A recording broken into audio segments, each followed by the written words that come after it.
Well, just name one positive thing, one happy thought before I move to the next thing. Give me one happy thought. Well, Aubameyang came on at the 5th minute and he came off at the 66th minute. Genitalia reporting. Oh my god. Wait, Osuna, are you high? R9 fourth and Cristiano Ronaldo fifth. Can I go next? I think Cristiano Ronaldo is the greatest European of all time. And I want to say R9 just because I actually rate him high. HH. It's just that you always say that he had a grenade tossed to his ankle, and he floated or some type of stuff. It's crazy, bro. It's the kid. So trying to live, trying to exist, trying to stay alive, trying to be the best guy that I can be, the best guy I can be. So guys, what's going to be coming up on the show, guys?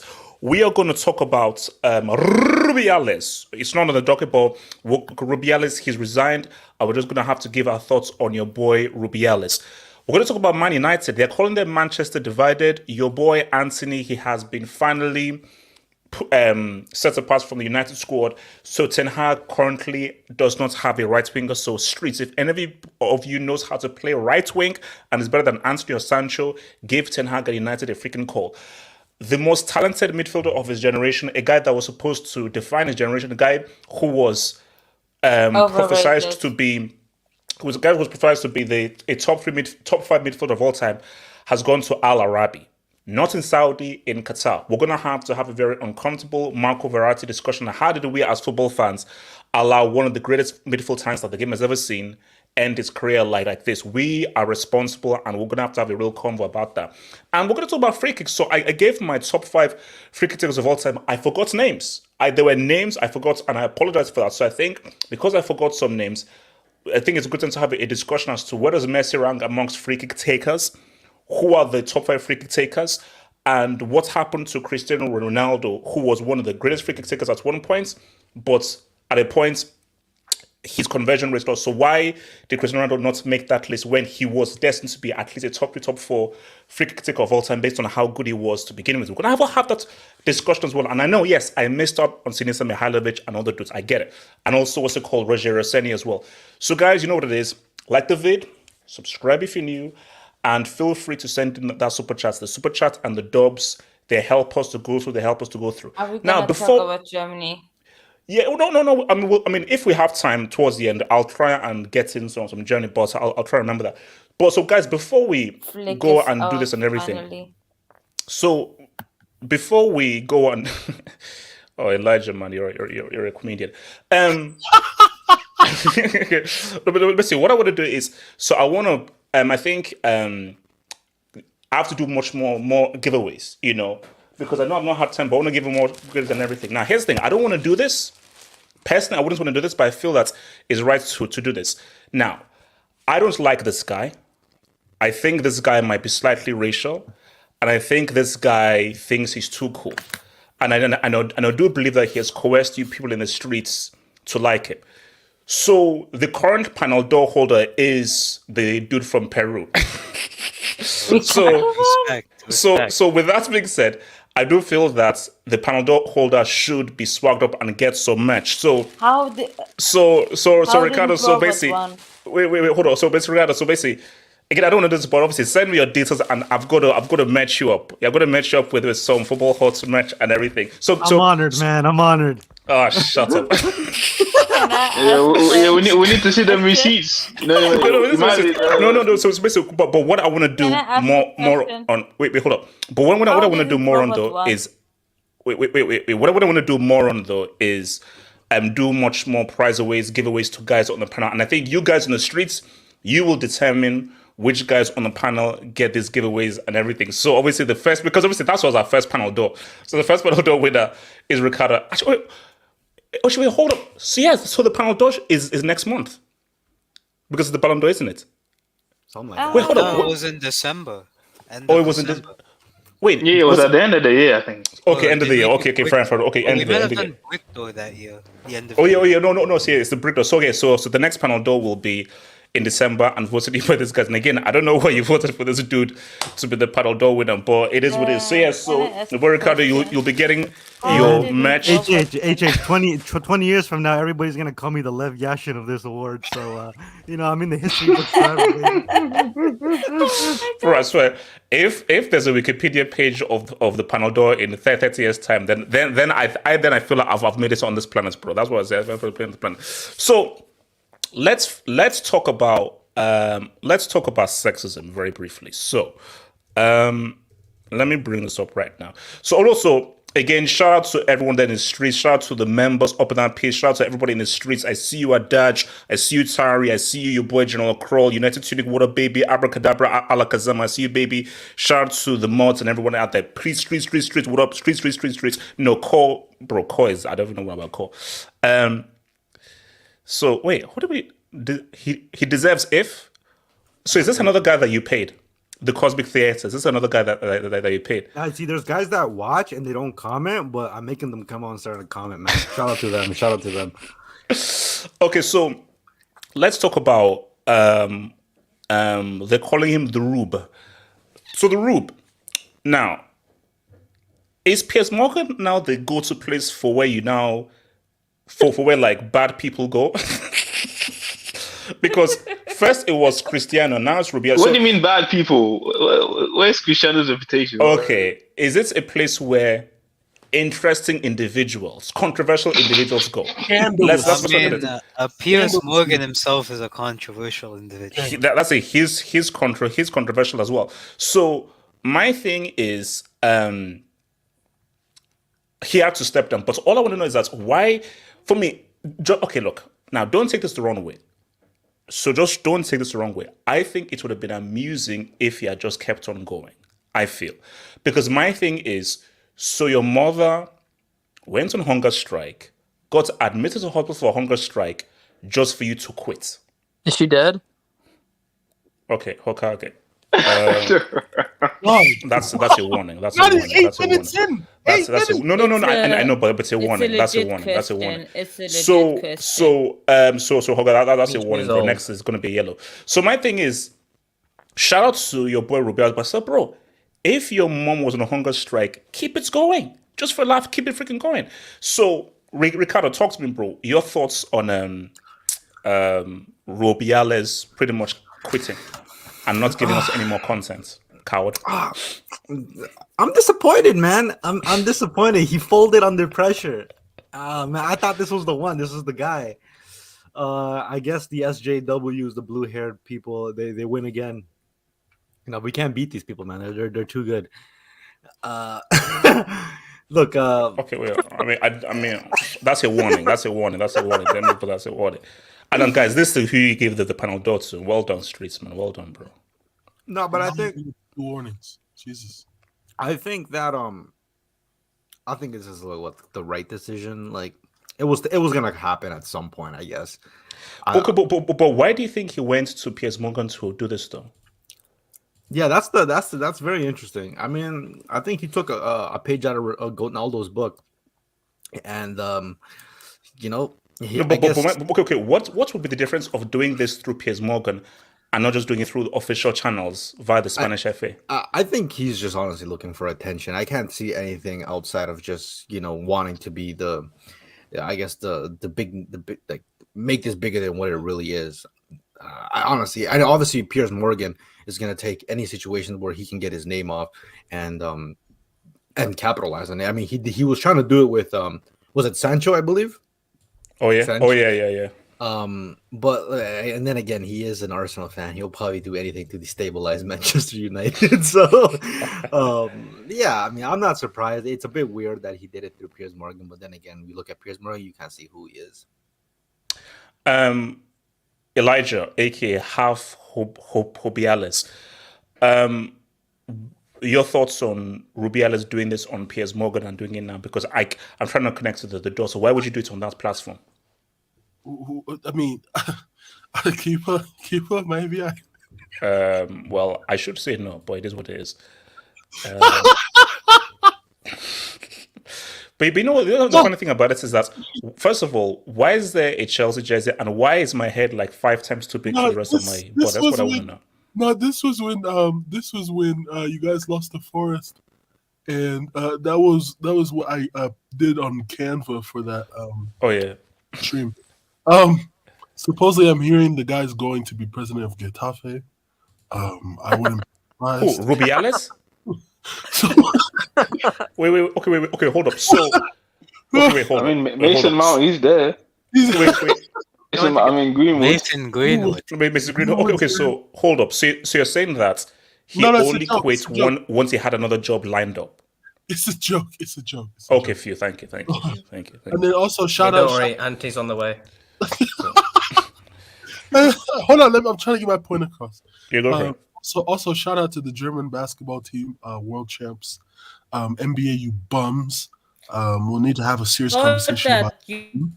USA. Shout out to we did it, Sebastian. We did it. Champions. Elijah, let's talk. Look, Rubiales. We're not here about basketball. Rubiales. Hold on. All right. No, like everybody's been. For me personally, I wanted to see how long this would really go. I think the problem was that people stopped paying attention to it, and I mean, he had no choice, and then not only that, the country's prosecution was also behind the guy.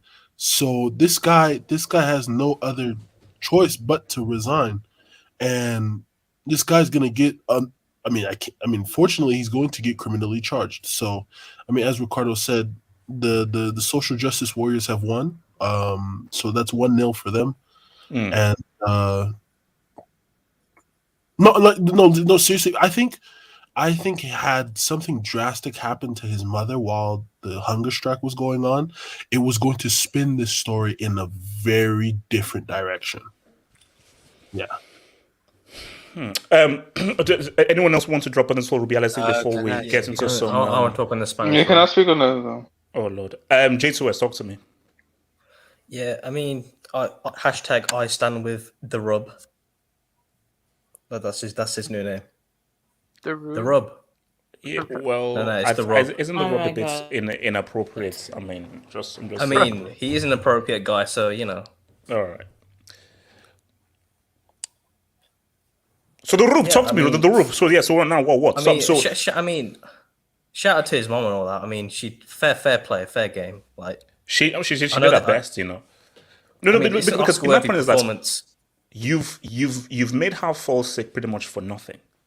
Let's keep it a stack. Like she went to hospital for nothing. If she goes to hospital, at least get something out of it. That's what I'm saying. So I mean, she definitely has to be up for the supporting actor for the Oscars. I mean, a brilliant performance. Well, here's the thing. Now, is it acting or is it reality? Or you could just say it's maybe like method acting, you know? I mean, I never know with these Spanish guys because this is just like a complete movie. Like, I mean, he's making goat moves going to Piers Morgan of all people. Like, my goat went there for the World Cup, and now my Spanish president goat has gone to him as well. Because my thing as well is, first of all, it's like, because you can see that he's obviously not that great at English. So you're going to a place where, and as he's speaking, and like, you can say, okay, this guy probably learned English yesterday. Why didn't he just go through the official channels? You know, I mean, it's strange. Because let's see, what I want to know is what was his tactic? It's like, what did he try to achieve going to Piers Morgan? Yeah, this is a guy that does grab his crotch in a World Cup final for the women. So, you know, this guy, he's all there for the attention. I mean, that World Cup final, what was the main talking point after it? Was it the Spanish women winning it? Or was it this guy? It was this guy. Yeah. And then he did a whole press conference saying, I'm not fucking leaving. And then it's just been amazing. Like this is a movie. Wait, They could make AK, this a can I movie. speak on this? Wait. Let me go to AK then Kenny. AK, talk to me, bro. Wait, so is his mother still in still starving No. herself? I think she's in hospital. I think she's left hospital now. Oh, So. thank God. I mean, actually, I shouldn't say thank God. She decided to do it, so she roops her like what she thinks. She gets what was coming to her basically. So, I mean, it's good that he resigned. It's the start of a lot in Spanish football that should be completely taken out. Hopefully, Tebas is next. But I mean, it's funny how it took so much pressure for him to just resign. Why couldn't they just why couldn't the Spanish FA have an internal investigation right after the incident took place and then fire him then? Why did it need to take so much to get him resigned? Who knows? That's the more disappointing part of this, because it shows that there's still so much wrong in the Spanish FA that still needs to be taken out. So hopefully that's taken out as well. Yeah, that's what I want to say. What's it called? Kenny, talk to me, bro, and we'll go to the next topic. Kenny. And he was a losing battle. Like, we know the mother thing was nice. Like, they give me he was never gonna. Wait, Kenny. Did he say the mother thing was nice? No. Wait, what do you mean by that? No, Kenny, I'm gonna actually clip it. I'm gonna clip it and maybe once again. Kenny, you said the mother thing was nice. Nah. She went to the hunger strike. But it was cool. No, but it was cool and all. But at the end of the day, she was gonna. No, but Can you have to expand? The gimmick was not. wasn't nice. I know what she was. I know what she was trying to do. Like, obviously, as a son, he's innocent.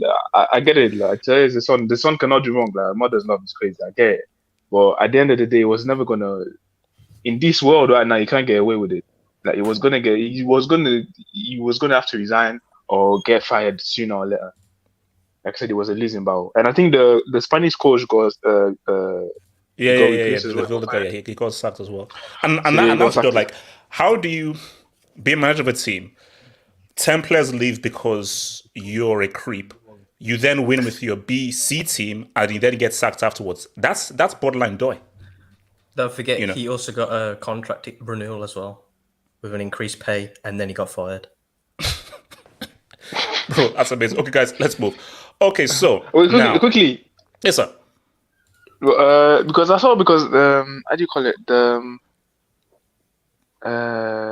I'm not gonna say what. Just move on. Actually, okay, no, let's move. No, let's move. So Anthony, let's move. No, because it ain't Monday night. So let's save it for Monday. We're still on the hashtag meeting. Here's the thing. No, Anthony. So, now here's the thing. J2S, you better talk to me about this players dude, because this dude better be money, because Homeboy doesn't have a right winger right now. Because at the moment in time, and this is what I said before this decision happened, I said that Ten Hag is going to have a situation where he doesn't have a bona fide right winger because he can't play Sancho, because that would look bad for him playing Sancho, and we now see what has happened with Antony. So, to update you guys, I believe the lady in question with the allegations of domestic abuse gave the interview, I think it was today or maybe a few days ago, about how she was shocked that United took so long to finally drop him. So Antony has been dropped while these investigations take place. And Antony did an interview where he's denied all of these allegations. So basically, my thing here is this. Look, it's innocent until proven guilty, but it doesn't look good for Antony. So we just have to wait until things go through. But I'm looking from the footballing point of view where if you're Ten Hag, you have a serious situation on your hands. You have a serious situation on your hands because if anything happens to Rashford, you are screwed. Because Greenwood is out, Antony out, Sancho out, and now you pretty much have to rely on your boy Garnacho and your boy Rashford, and obviously if this place treated comes through. So in a crazy way, and also, and let's keep it a stat. if let's say we have a situation where there's a January window, but again, January window is always hard to get guys in the January window. But if a situation happens where let's say United gets 6th or 7th, Ten Hag has an excuse. So guys who are Ten Hag out, you're a bum, get rid of him. If they come 6th or 7th, you say, bro, through no fault of my own, two of the players I could rely upon to be my wide attacking players were unavailable. So, and I think for Antony, you can't argue. You can't argue because this is the same thing with Greenwood. It's all about perception is reality. Yes, you were innocent until proven guilty, but in 2023, when you have those kinds of allegations against you, you cannot be part of the squad. But the most shocking thing for me is how United took this long. Bro, the moment Brazil did this, you should have responded in kind. So by doing this now and say, oh, we are against domestic abuse. No. Shut up. Don't give me that crap of like, oh, we're against domestic abuse. No, we don't believe you. Because why did it take you this long? Okay? Because let's be real, you've not done any internal investigation. So what I'd want to know is why did it take you all this time to do it? Because I think once Brazil did it, it just made them look bad. And you know what I think? By Brazil acting so quickly, they were like, if they then responded, it will somehow make them look bad. But the thing though is, it's already bad enough that Brazil did this before you, because you should have done this before Brazil. But the fact that Brazil did it, it's already bad. You have to follow in kind. But you've made what would have been a bad situation even worse by the amount of time that you took to suspend it. Because what I want to ask United is, why did it take you so long after Brazil made the decision? What were you deliberating? I mean, it is just a horrible state of affairs. Ricardo, talk to me about this whole Antony thing, and then I'll come to JJ to West, bro. Look, this is such a weird situation because, look, when it comes to this kind of stuff, typically when it's just one accusation, it's like, all right, well, we'll see how that unfolds. We'll give it the benefit of the doubt. But now you have like three. We have three, right? And when they all, I think that what makes it worse is like there's actually like I don't want to say it's evidence because sometimes that type of pictures can be manipulated, so it's all based on narrative. But I mean, even if you take it as pictures, I mean, just having pictures of proof of abuse is more than enough to make things very, very uncomfortable. But for Antony, like, I don't know, it's a weird situation because I mean we're still fresh off the back of the whole Mendy thing, and I know that's a completely different situation, but it was more cases on multiple accusations. To be honest, Manchester United, they. But talk to me about their statements coming now. Like, what do you think the thinking was of spending this long to bring out the statements after Brazil suspended him once international breaks began? Yeah, you would think that this is something that should have been addressed the moment the first one went public. But I don't know. Like, to me, it's one of those things. It's like, I don't want to be that guy to be like, oh, well, he's been accused by multiple women. At least one of them have to be true. Because the whole point of the court is you're innocent until proven guilty. Yeah. But we all know that doesn't always work out the way it should be. Yeah, like that. Do I think he did it? I don't think that really matters, but I guess it's just damage control, but I think it's been very poorly executed because why would you? Is he coming out with this one because maybe he feels like, oh shit, this one's actually one I remember? Or is it because it's actually 3 accusations now opposed to 1? Maybe they thought when they just had the 1 accusation they can somewhat like get away with it by whatever reason, but I don't know. I just think Antony on his part has been very, very poorly executed. And to be fair, being dropped by your national team, especially one as big as Brazil, it's gonna catch a lot of headlines. Like, because people are gonna ask, oh well, why was Antony dropped? Yeah, you don't just get dropped like for no reason. So I don't know. I think Antony's in a huge problem, and I think he said that they made an agreement with United that for a leave of absence for a while or some shit like that. Yeah. Yeah, Manchester United. You probably have to write off the season. To be honest, there's too many problems already. So if let's say Ten Hag, does Ten Hag now have an excuse now? If let's say they have a bad season, or is it hey you got Mason Mount, you've got your boy Rasmus, it's fine, or does it have a genuine get out clause of if they have a bad season? Well, in my opinion, Mason Mount, really? not necessarily because he got the players he wanted, but for example, the Sancho situation, he didn't have to say what he said, but although you could argue he was asked the question and he just answered how he felt. I don't feel there's anything wrong in what he said. Yeah, so I mean, because my thing for Sancho is like, I'm sorry, like, you've broken the unwritten rule of dressing room decorum by coming out with the statements like that. Because my thing is, despite what Ten Hag said, which for me wasn't really a piercing attack, because trust me, Mourinho has said worse. You see, the kind of stuff that Mourinho has said, you should respond as a player. So what Ten Hag said was nowhere close to the kind of things that Mourinho has said in public about players. Yeah, I think with Sancho too, like I think the thing with him is he doesn't have enough credit in the bank to actually like bring any validation to his words. Because if he did, then that'd be a different story. Then it kind of just shifts on Ten Hag. But I think because Sancho hasn't necessarily performed, and on top of that, Antony is his guy. Like that's his guy. He brought him from Ajax. Yeah. Him being out, yes, Ten Hag in a sense does have some sort of excuse card, get out of free jail. Like, hey, look, I trusted Antony because of Antony's personal issues. Now I don't have him. That's beyond me as the manager. I can't control the guy's personal life. But as for Sancho, it's a different story because Sancho didn't have to do what he did, but he decided to either way. But to be honest, it doesn't really make a difference because I highly doubt he was going to play. I think this is just a tactical adjustment, but I don't think it's one or the other. I think depending on how the season unfolds, he's going to have to see how well he can play that excuse card. Jace was talking to me. Where were you at with all this, bro? I mean, Man United are just a PR disaster. First, the whole Greenwood situation. How do you brick that up? Like, you release a statement without actually saying anything in the statement, just to see what the environment's like. See, then you get the backlash from the fans and the women's team, etc. Then you finally come to your senses, say, you know what, you're gonna have to leave the club. And then this whole Antony, we dropped a statement saying nothing again during midweek. I don't get why, because once Brazil dropped him, you have to drop him because these incidences haven't just happened in Brazil. They've happened back in Manchester during, I think it was last year, during that time. So, and then other news coming out about Man United, apparently we made a guest of honor for a paedophile. It's just a peer disaster everywhere you go. The whole sale of the club, that is just a big mess everywhere you go. Oh my God. Yeah, I'm not surprised. We're absolute disaster for PR just everywhere you look.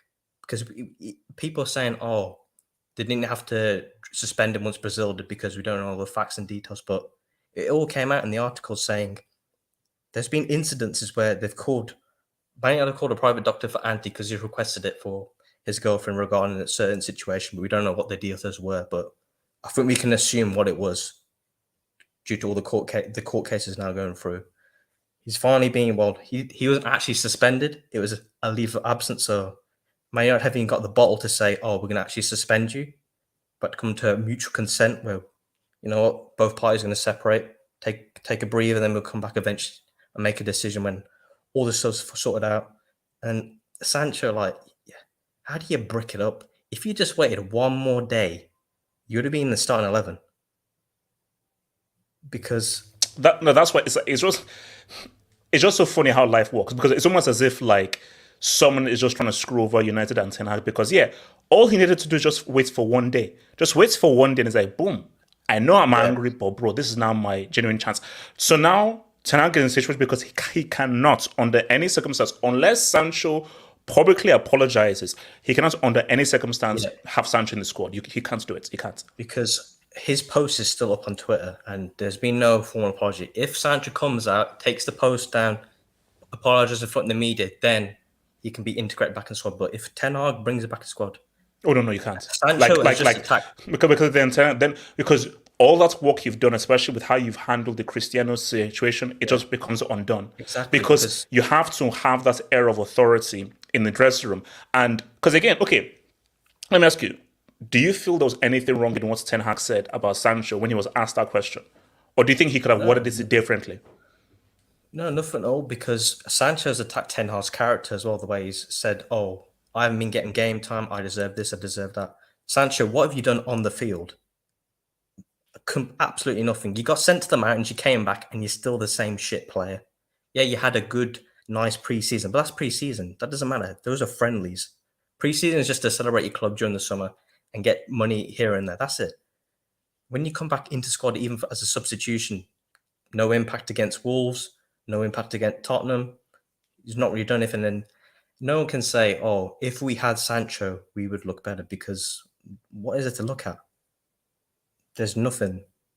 Yeah, he sat down Milner and Van Dijk, but that's it. That's what he has to his name.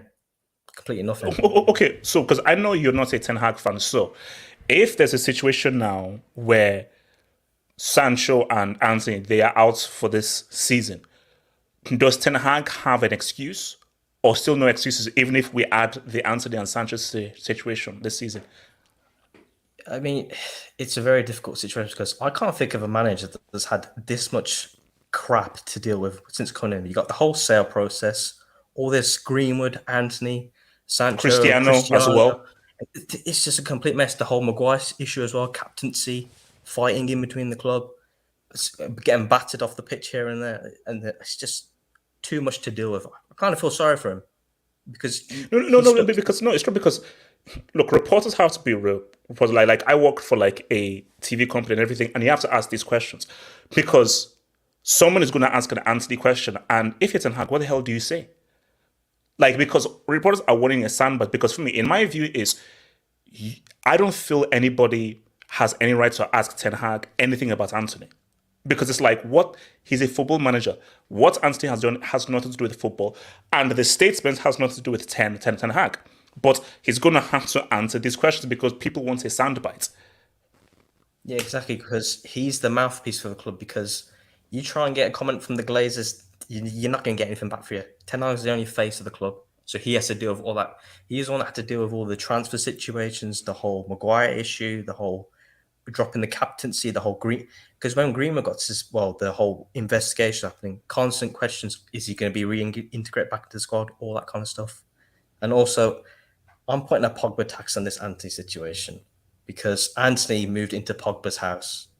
Oh wow! Once Pogba left, he moved into Pogba's house. There's some weird juju on this club, man. I don't know if it's Pogba. There's a lot of issues. No, well, let's be real. Like, Giggs, Messi, Greenwood, wait. Let me Antony, bring in Oz. like, So Oz, talk to me. Your thoughts on this one, Oz? I mean, United are down so bad right now, bro. Like, I don't understand how you have so many situations. Like, Erik ten Hag has dealt with the Ronaldo stuff, the Mason Greenwood stuff, it's just a situation after situation. It's like, how I'm surprised Ten Hag still wants to be a United manager. Like, I'm just like, if that's me, I'm just like, what do you want me to do? Like, half of my players just want to do their own thing, and I can't manage a team based off of personal reasons. Like, it's just not how it works. And for Antony, look, we talk crap about Antony, he rightly so, but at the end of the day, Ten Hag believes in him. So there's got to be a reason why Antony is in this club. I don't know what it is. You're gonna have to people are gonna have to tell me what his actual point in the club is, but nah. And it's the Sancho stuff. I'm just like, Sancho, you folded, big time. Like, I don't understand. Like, the thing is with Sancho is that you go to the mountains for 3 months, come back, you're still garbage. Have a good preseason, and then you come back again, and you're still garbage. Like, what do you want? More do you want? Like, there's nothing that Ten Hag can do that you haven't already used up. You have no credit in the bank, and to say that you deserve game time, which you really don't, and Ten Hag doesn't. Let's be honest, Ten Hag doesn't have an excuse. You can't say, oh, because my right wingers are gone, that now I have to do something. Pep Guardiola has dealt with stuff like this too, with the Mendy stuff. That's no, stop it. No, Oz, don't do that. So you're saying that Pep losing Mendy is the same thing as your boy losing Greenwood, Antony, and Sancho. Bro. Okay, first of all, Ten Hag didn't have okay, Greenwood. Mendy, that's fine. That is one player. That is one player. You know, Ten Hag didn't and have also Mason Greenwood. what? Ten Hag didn't have Mason Greenwood. Greenwood was already suspended from the club before even. No. I'm putting everything in one package. So it's a whole package of Sancho, Antony, Greenwood. These are three guys who have now lost through no fault of my own. So it's a whole package. It's a package deal. You're saying no. Your reasoning was now he doesn't have a right winger. Pep didn't have a left back for a long time too. So we're acting like there's obviously there's a position that both managers have to deal with that they didn't have at the moment. Like you had Fabian Delph filling in for Benjamin Mendy. So like that's not much better. Okay, no. Okay. Us, we're all football guys here. Now let's just be realistic here. If you could choose a position, and this is 2023, so us we're managing in 2023, and they say that you can lose out on one per position. What position would you be happy to lose out on? A left back or a right inside forward? It depends on your system. It like in a Pep system, the left back is very important. For Ten Hag, what would you be happy to lose? The left back or the right inside forward? I think for Ten Hag would gladly leave the left back because the left back. Wait, no, actually, no, you're right. It'll be right wing, most definitely right wing, because right wing hasn't been our strongest suit the entire season he's been there. Let alone you talk. Ten Hag needs his left backs more than he needs his right wingers, if we're being honest, because we're talking about how ineffective Antony is. He's been playing the entire freaking season. Sancho has been ineffective as well. And we've somehow still managed to get top 4. So Ten Hag would gladly get rid of right wing. So being honest, right wing hasn't been a position where we needed it the most. We survived without it for a very freaking long time. And it's going to be like that for a very long time. Because there are no good right wingers in the game at the moment. So, look, Ten Hag, you could say he has an excuse. I don't think he does, because he hasn't had a solid right winger for a freaking long time. So at the end of the day, Ten Hag, you don't really got an excuse. You have to push on. You have Garnacho. You're going to have to make it work, like he's done for the past season he's been here. So look, Ten Hag, I don't think he doesn't have an excuse. That's for damn sure. So if he does not get top 4, it's curtains. I'm sorry, simple as. And he better get out of that Champions League group, because if he does not get out of that Champions League group, we're having a whole different discussion. Yeah. Okay, wait, hold on. Let me say something quick to Pinsky's man. So, shout out to Joshua. Welcome to membership, baby. Welcome to membership, Joshua, bro. It's fair. Oh, God. Alonso convicted of killing someone 10 years ago. Times have changed. An accusation is enough to ruin you, true or not, unless you're a huge star like Neymar. You know, no, look, see, I mean, it's a different world. Like, certain crimes, an accusation is enough to ruin you. Wait, like, didn't Neymar have like the same accusation? But there was a video that came out. He had evidence that okay, okay. You see, here's the thing. Mayorga, Las Vegas. That all I'm saying is that came and now went. Cristiano has only done one Insta Live ever, and that was the day before that stuff came out. And since then, that thing disappeared. So my thing though is, if you're a certain level of star, which Greenwood ends, which Antony ends, you can make this disappear. Even in 2020, you can easily make this disappear. But if you're not of that level, an accusation is enough to go. Like, there are still guys who are still calling Greenwood the R word. You know, they still calling him the R word and everything. So they're like, that tape is enough to say that, no, you are that dude. Even if the woman is still with him, they have a child, and she was there in Getafe supporting him. Boom. All you need is just a shred of evidence, and you will already be cast aside. It's the reality. But Ronaldo didn't have no tape, though. There was no evidence there for Ronaldo. There was no like proper evidence to show. It was just witnesses. Oh no, but I'm just saying, like, there was hardly an investigation. Basically, that thing was thrown out very quickly. That's what I'm saying. But Again, innocent or proven guilty. Bessie, United wingers emulating gigs too much. Oh wow. shout out to your boy Gigs, man. Shout out to your boy. Wait. Was Gigs found innocent or guilty? Because bro, yeah, He's in jail, no? he's in Was jail. he? No, he's No, not. no, Wasn't he in jail? No, it got overturned. I think. He got overturned. Yeah. Bloody. Shout out to. I mean, as I say, wait. How the hell do you sleep with your brother's wife, man? And have Maybe it he got mixed. Sometimes you get mixed up. That's done. Jesus, stop it. Stop. Wait, QC. Manu really does make sense now. Inviting a yeah, bro. That was wild. Bro. It wasn't just inviting. It was a guest of honor. No. He was an honorary member. For the women's game.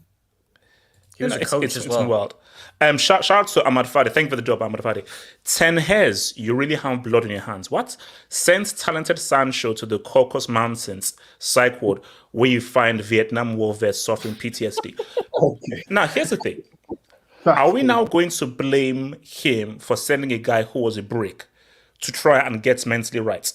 No. I think I said before, Sancho has no credit in the bank. No, he doesn't. No, there's too many people. It's like the feel like just because the guy has flair and all that stuff, people are ready to give him 1,000 chances. My thing is, no, guys, look, these FC merchants need to chill. See, now I think Marshall FC is no more a thing. I think that has finally been disbanded. But these clubs of Messi FC, Sancho FC, of like. Bro, he's not shown anything. Bro, I was one of Sancho's biggest fans, but I'm sorry.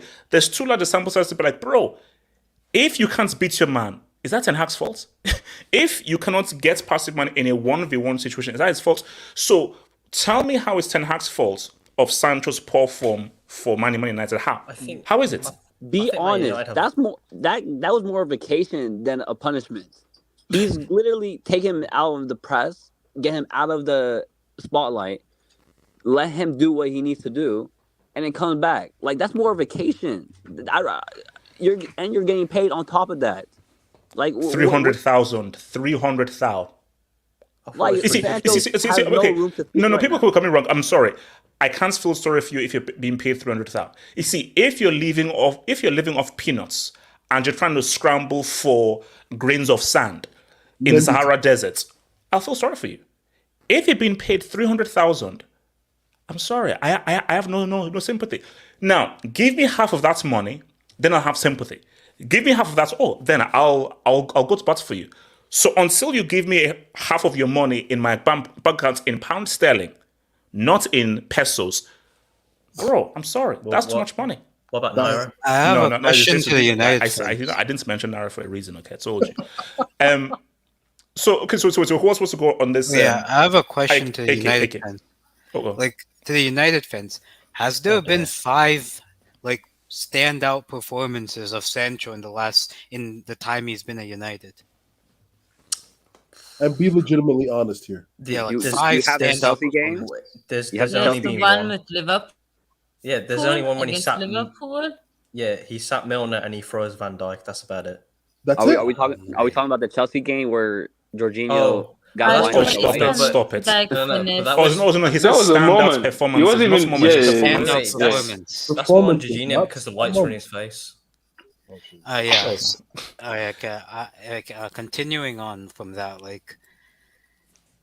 I said before that, I wasn't convinced with Ten Hag's buying this summer and last summer, but it's of course he's been placed in a harder situation. Sancho saying what he said, Antony doing what he did, Greenwood doing what he did. United's right wing is basically non-existent in 2 years. And who are we looking at on the right wing? Are we looking at Money Mace or Bruno? Oh, no. AK, yes. You see something? If Pellistri doesn't work out, Mount is now going to have to be put out on the right. He has to be. No. Bruno Fernandes is going to be the right winger. Oh, that's so Mount is back in. Oh boy! Wait. Okay, no. Wait. Oh, okay. So now you see. Thank you. This is now. AK, thank you for raising this up. So you're telling me, arguably one of United's most influential players for United, you're not going to shove him out on the right, and that bozo that we fleece you for 60 mil is going to keep his position as the number 8? This Who? is Money Mace. wait. This is Mason what I Mount's mean. injured. He wouldn't I have no, no, can't wait for No, the Oz, game I'm saying when Mount the comes back, what Allianz. happens? I can't wait. when Mount. No.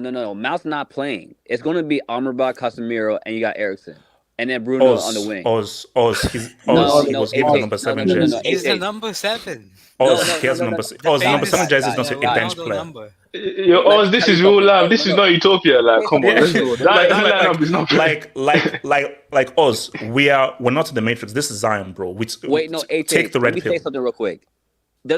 We're talking about how he took Sancho out of the lineup. He was a 75 million pound player. Are you telling me Mason Mount is going to be that type of? First of all, let's stop. Was talking. Sancho given the number 7? Like, was he given the number 7 jersey? Was it a big? Stop talking about Mason Mount like he was his star signing. No, he was not. Yeah, he It's was. The Hoyland. first guy Wait, he was no. signed. No. Oz, what are you Mason talking Mount- about? Of course, that was a star signing. Guys, Hag's- be real for a second. No. Hoyland is the money maker. That's their Man United's biggest signing. That's going to Wait, be their star signing. Mason Mount is a supplementary player where he No. needs. I'm sorry. You can't spend 60 million on a guy with 1 year left in his contract. Go for him first as well, and give him the number 7. Make all this promo about it, and say, he's gonna be a bench player. You know. Did Ten Hag make a promo, or did United make a promo? Oz, now you're not being realistic. Oz, now you're not being realistic. Now, because no, Oz, be real for a moment. 60 million for a guy who had 1 year left in his contract and he given the number 7 jersey. And Okay, he's first now of a all, supplementary. this is Oz, not how does gonna- that make sense? No, okay. First of all, this is not going to be a problem until like November. Number one.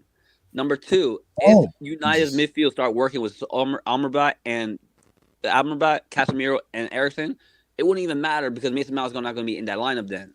That's the point. That's what the point I'm trying to make. He's not going to rush him into the team. So But we don't even know if that midfield 3 is gonna work. We don't even know that. No, I'm saying you're right. No, you're right. We don't know if it's gonna work. But if it starts working, wait, just on that, Erik Ten Hag is one of the most stubborn managers you'll ever come across. He's like Arteta. Arteta's not dropping Havertz, and everyone can see Havertz is not working. The same thing with Ten Hag and Mount. We can all see Mount is not working, but he kept persisting with it when it wasn't working. The only reason he's not in the starting 11 it was 2 games. is because he's injured. He'll come straight back in once he's fit. I get it. No, but it's only 2. He's only played him in 2 games. By the way, the first game we won, and the second game we lost, and then Mount got injured. We are So you not can't tell counting me- 1-0 against Wolves as that. That was such a smash and grab in your And own I'm with you there. I'm with you there. That was a bad Can I one. say something? I'm with you there. But be honest. We don't know if he's stubborn. Yeah, he might be. I'm not saying he is. He isn't. I'm saying we don't know that. You can't say he's a stubborn manager when he had We've seen nothing. Antony on the right wing consistently, and he's never been dropped. You do see that he's he's always interchanging with him and Garnacho. You do know that, right? You're acting like he doesn't interchange. I'm not saying he's not a stubborn manager. I'm saying we don't know that yet. No, but boss, I'm just saying that you're not being realistic with all the big deals made about Mount. The amounts of money spent on a guy for 1 year on his contract, he is going to try to force an issue. Hence why everybody was like, bro, this doesn't make sense, because you were like, it's Mason Mount. And if you're getting Mason Mount, and I'm sorry, giving him the number 7 jersey, that is symbolic. A guy giving the number 7 jersey cannot be a supplementary player. He can't be. Because that everything about the Mount signing, everything indicated that this is my priority signing here. This is an important key signing for what I want to do. So, and we're all like, it doesn't make sense. It doesn't really work out. But all the lights, all the indicators were like, oh no, this is my priority signing. So it's going to happen. And you see, my thing now is I do see a scenario where Mount gets pushed out on the right. And bro, and Kenny can tell you it don't work. Yeah, he's played there already. He's played there already. He If has. if that happens, if it's a fight between Mason Mount and Bruno Fernandes on the wing, that's like saying which was worse, ISIS or Al Qaeda. Both bad. Wait, hold on. Can I go Samasi then Elijah? And Samasi. First of all, United are a disgrace of a club. How they handled the whole Greenwood situation was bad. Now the Antony situation, they knew what happened. I think there may be a cover up on United's part because when they called the doctor for him, they didn't ask any question what happened. Come on, that's them. Don't do any due diligence. And now they have no right, maybe Pelestri. Yeah. There's so much Where's Amad problem, Diallo? and He's they're injured. gonna be at least one major injury. They're gonna be at least one major injury for them. So Yeah. It'll be good luck Højlund. against Bayern Munich in the Allianz. Good luck. Oh no! Wait, If I wait, hold on, see wait, if I wait, see hold on. Mason Mount on the wing against Bayern Munich, I'm done. No, he'll cook. Mount is going to cook. Elijah, talk to me, Brandon. We'll go on to the next topic. Elijah. He ain't cooking. I'm looking at the schedule here, man. There's a certain match on December 16th. HH, could we have a conversation where it could get worse than 7? Wait, you're saying your boys, Liverpool? Could we have a very? No, let's not. Elijah, we're not doing this. He's saying 9. No, he's saying 9. No, I'm hearing 9. I'm hearing 8. Double figures. HH, We're not this doing club, this club needs to. You know when we play FIFA, right? And the management mode. You go and you try to go and delete the club, and and then you try to start over again because you just got tired of the bricks on the field. Manchester United needs to delete itself and start over again because this is disgusting. How in the world can you botch 2 separate assault cases or assault allegations at one time? How do you do that? How? And then not only that, I heard, and then obviously we've talked about the pedophile thing. That's insane. And then another thing is the owners are not selling the club. That's also another disaster. So they're basically botched 3 of the most important subjects, possibly the last few years, because the ownership thing could help.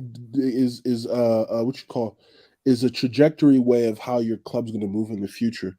I don't think me personally, I think the staff under the ownership, it plays a huge role in how the United club is functioning, because it seems that everybody's inept from top to bottom. Ten Hag can only work with what's been given to him. I understand the guys spent about, I think, almost 450 million.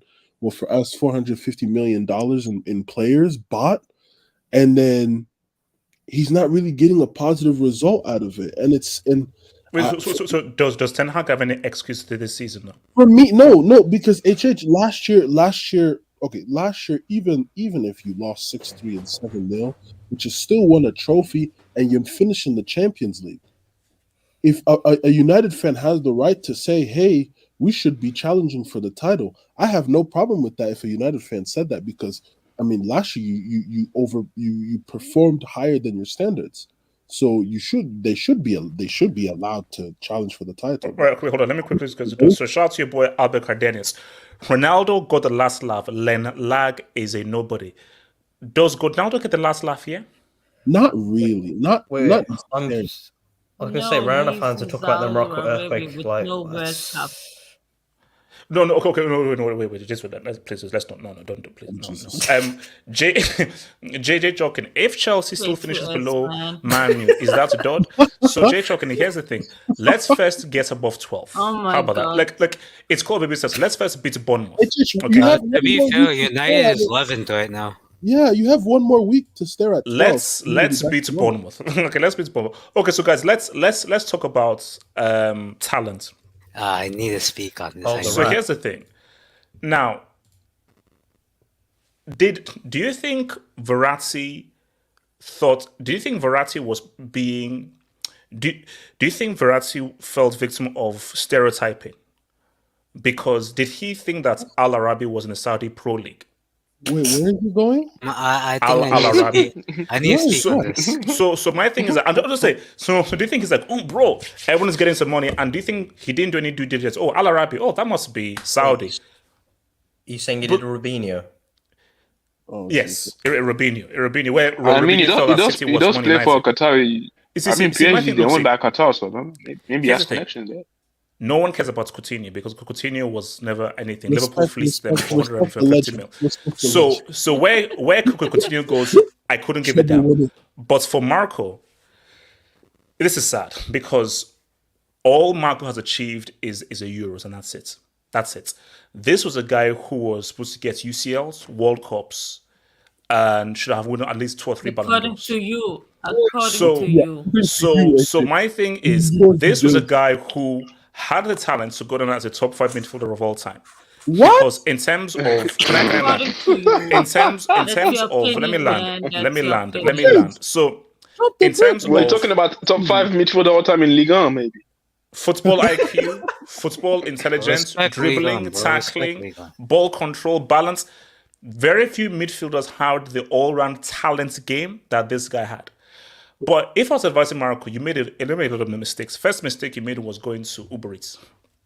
Mistake number one. You should have gone to a bigger team in Serie, or you should have gone to a Premier League team or a La Liga team.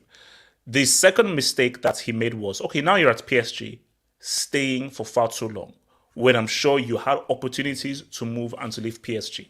I think the sad thing now is Verratti, you'll just be known as talented, but you achieved nothing, which I think is very sad. So what does this tell us, Streets? Take good advice and make sure that you pick the right people that are there around you. Ricardo, talk to me about this very, very sad story, bro. I blame you. I blame you, man. I blame you. Okay, Ricardo. How can you blame me when I don't know Marco personally? and if I knew him personally, I'd have told him that, Marco, do you know how good you are? You're better than all of these bombers, midfielders. Take that. You don't know move. Italian, Take that real move. First of all, you're supposed to talk like this, but anyway. Fafanculo, buono, angulo, buongiorno. All you've done is just insult him in that whole thing. But anyways, look, I don't really know what to make of his legacy. I mean, he hasn't played a World Cup since, what, 2014? I think it was 2014, yeah, 2014. And that's crazy, bro. And you play for Italy. I'm not saying that's entirely his fault because Italy as a whole has been shambles. But to be fair, it's weird because when Barcelona were linked to him in 2017, before they big broed us and took Neymar, I don't know if it's exactly his fault or it's just the Nasser whatever his name is. He might have threatened him or something. Al Khalifa, get his name right. Al Khalifa, whatever. He's not paying my bill, so I don't care about him. Oh wow. He kind of held the guy hostage, and he never let him leave to go to Barcelona, who at the time were actually good. And also, Rehan, let's be real. Marco plays for Barca. Messi wins at 18-19. You see. If he's fit, sure. If he doesn't, then I don't know. No, Ricardo, if he's not, we're assuming if he's fit. Like basically, if he's not too busy smoking as well. No, as basically say, I love those WhatsApp scenarios. He hasn't even got fit lungs. No. See, if Marco moved to Barca, he would get the respect that he deserves. Because Ricardo, do you know why this is so sad? He's going to be forgotten. I'm going to be the only player. I'm going to be the only guy who will know how good this guy is and how good he could have been. It depends on the football fan you are. Like, for example, I can't speak for everybody. I can only speak for myself. I think Marco was a very good player. Okay. Now, I don't know why you put him up on such a pedestal. I don't see it. I watched several PSG games when Neymar mainly went there and more so when Messi was there. I think Marco Verratti is a very good player. He's definitely very talented.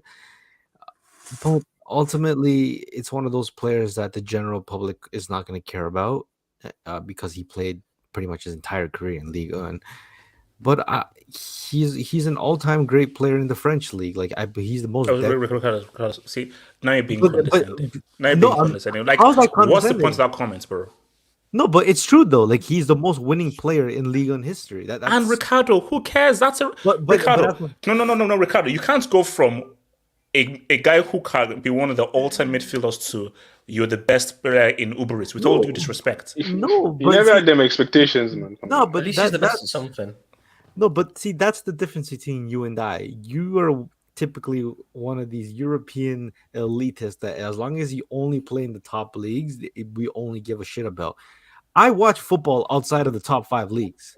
Like, I watch South American football. I've seen good players. Yes, they didn't make it to the highest of levels, but it doesn't take away the fact that they're still a good player. No, Like, no, let's no, be no, honest. no, Ricardo. I am the president of Veratti. I might be the only member of Veratti FC right now, probably. So my thing is that, look, I'm like, I know how good he is, but Ricardo, you know that of this time, Barca don't go around looking for any player, even if I don't know what they went for Coutinho.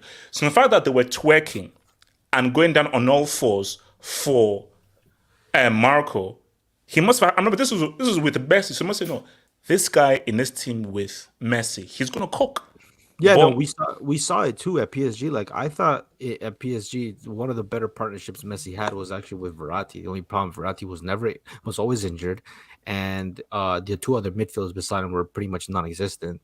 They didn't really exist. But look, at the end of the day, we have to just say how it is. I know Liga isn't glamorous, it isn't respected by the pretty much elitist fans. I respect it for what it is. I'm not gonna Thank you, Ricardo. I'm not gonna say it's the best league in the world. No, but, no, Ricardo. You know why I have respect for Uber Eats? For what they did to Messi. Them shutting down Messi Sure. for those seasons, they get my respect. So, I, yeah, I they get my mean, respect. yeah, sure, but I mean, if we're gonna keep that same energy about Verratti, and we're gonna discount the next guy in the next segment, Juninho, like his whole entire legacy is at Lyon. True. Yeah. Oh, no, true. But everybody knows Juninho was a good player. But for Verratti, like, look, it is what it is. His legacy is that he's one of the best midfielders in league in history. I don't think that's bad. Some people might say it's bad, it's condescending. I don't think so. He's been on the end of some embarrassing results, but hey, every player has that. What else? I mean, at least he has the Euros with Italy. I think that's a good accomplishment, especially in the context they put. But I think, yeah, when you talk about the failures of the World Cup, I mean, like I said, it's not entirely his fault, but he is part of that team, and he's one of the better players on that team. So that kind of is against him. But I think for what he's accomplished, it's going to be great. It's a great career. It's not the best, but it's a great career. AK, talk to Can I me, speak bro. on him? Oh, yeah, AK, Okay, man, alright. Kenny, AK. So firstly, this deal is very shady because Qatar is basically selling to Qatar. The family that owns Arabi is the same family that owns PSG. So there's some shadiness in this deal. So firstly, that's all I'm saying. Secondly, how far has Marco Verratti fallen that he doesn't even get a Saudi Pro League move? He gets a Qatari Stars League move.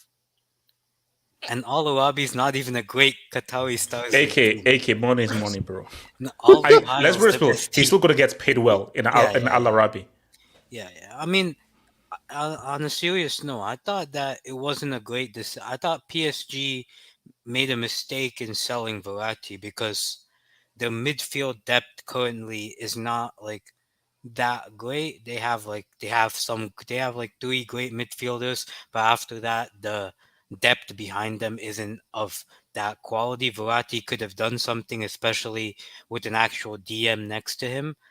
But here's the thing: Luis Enrique has been brought in because he wants to take away the culture of the past 10 years. And Verratti is a guy, as talented as he is, represented what PSG was for 10 years. A team that, although had so much talent on paper and had so much ability on paper, would just constantly go missing whenever the big moments came. And it's no surprise that whenever there was a big UCL match, he seemed to be injured. He didn't play well. He wasn't showing up. Like, he was a chain smoker. So, like, I think that we know that's Verratti's legacy. His legacy could have been different if he took his career more seriously and been more professional, but at the end of the day, he's done what he can do. So do you think it was, in hindsight, a mistake moving to PSG? No, not necessarily, because I think his early years at PSG were actually some of his best years. The midfield partnership of him and Thiago Motta, that was a midfield that, if PSG had actually upgraded the attack, could have done something in Europe.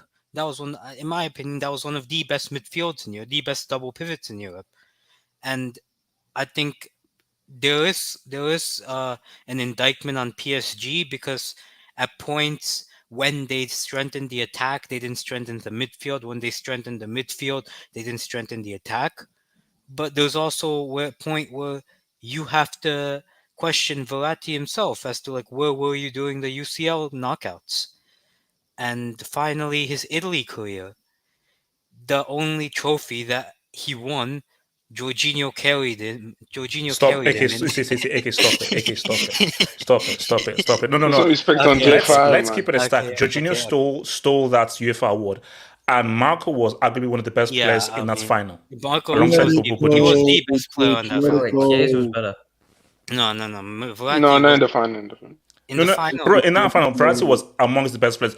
Jorginho got carried by Barella and Verratti. Verratti and Barella were the key guys in that Put some midfield. respect on J5, No, man. Jorginho was a passenger. Jorginho was a damn passenger. Put some respect on Marco carried Top that Ballon dude. d'Or.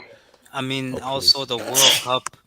I might be wrong here, but I think he's only played like one World Cup match in Yeah, his whole 2014. career, and that's not good enough for a midfielder with all-time talent. So ultimately, HH, another wasted career. That's what it is, and it's another wasted HH player on the long line of players that HH reps. So anybody, You know what? Because I was even thinking about this today. I may have to make an executive decision and disband Mbappe FC, because I feel that if I promote Mbappe, I could cause him, because literally every player I've vouched for has ended up being like their career has gone in flames. You So finally come to your senses. yeah, no, because I think and for Marco, bro, I'm sorry, it's a failure. It is a failure of a career. Yes, you're one of the best players in Uber Eats, and well done for what you've done. But in 20 years' time, nobody's going to remember Verratti. No one is. And no one is going to remember him for like, man, that guy was a damn good player. No one is even going to remember him for that. Because my thing is, like, how much did Bergkamp really win? Okay, Invincible's there and everything, but people still remember Beckham, and that guy was a damn good player. So I just think for Marco, I just think it's unfortunate that even if he didn't win anything, people wouldn't regard it as, damn, that guy was damn good in his position. Kenny, talk to me, bro.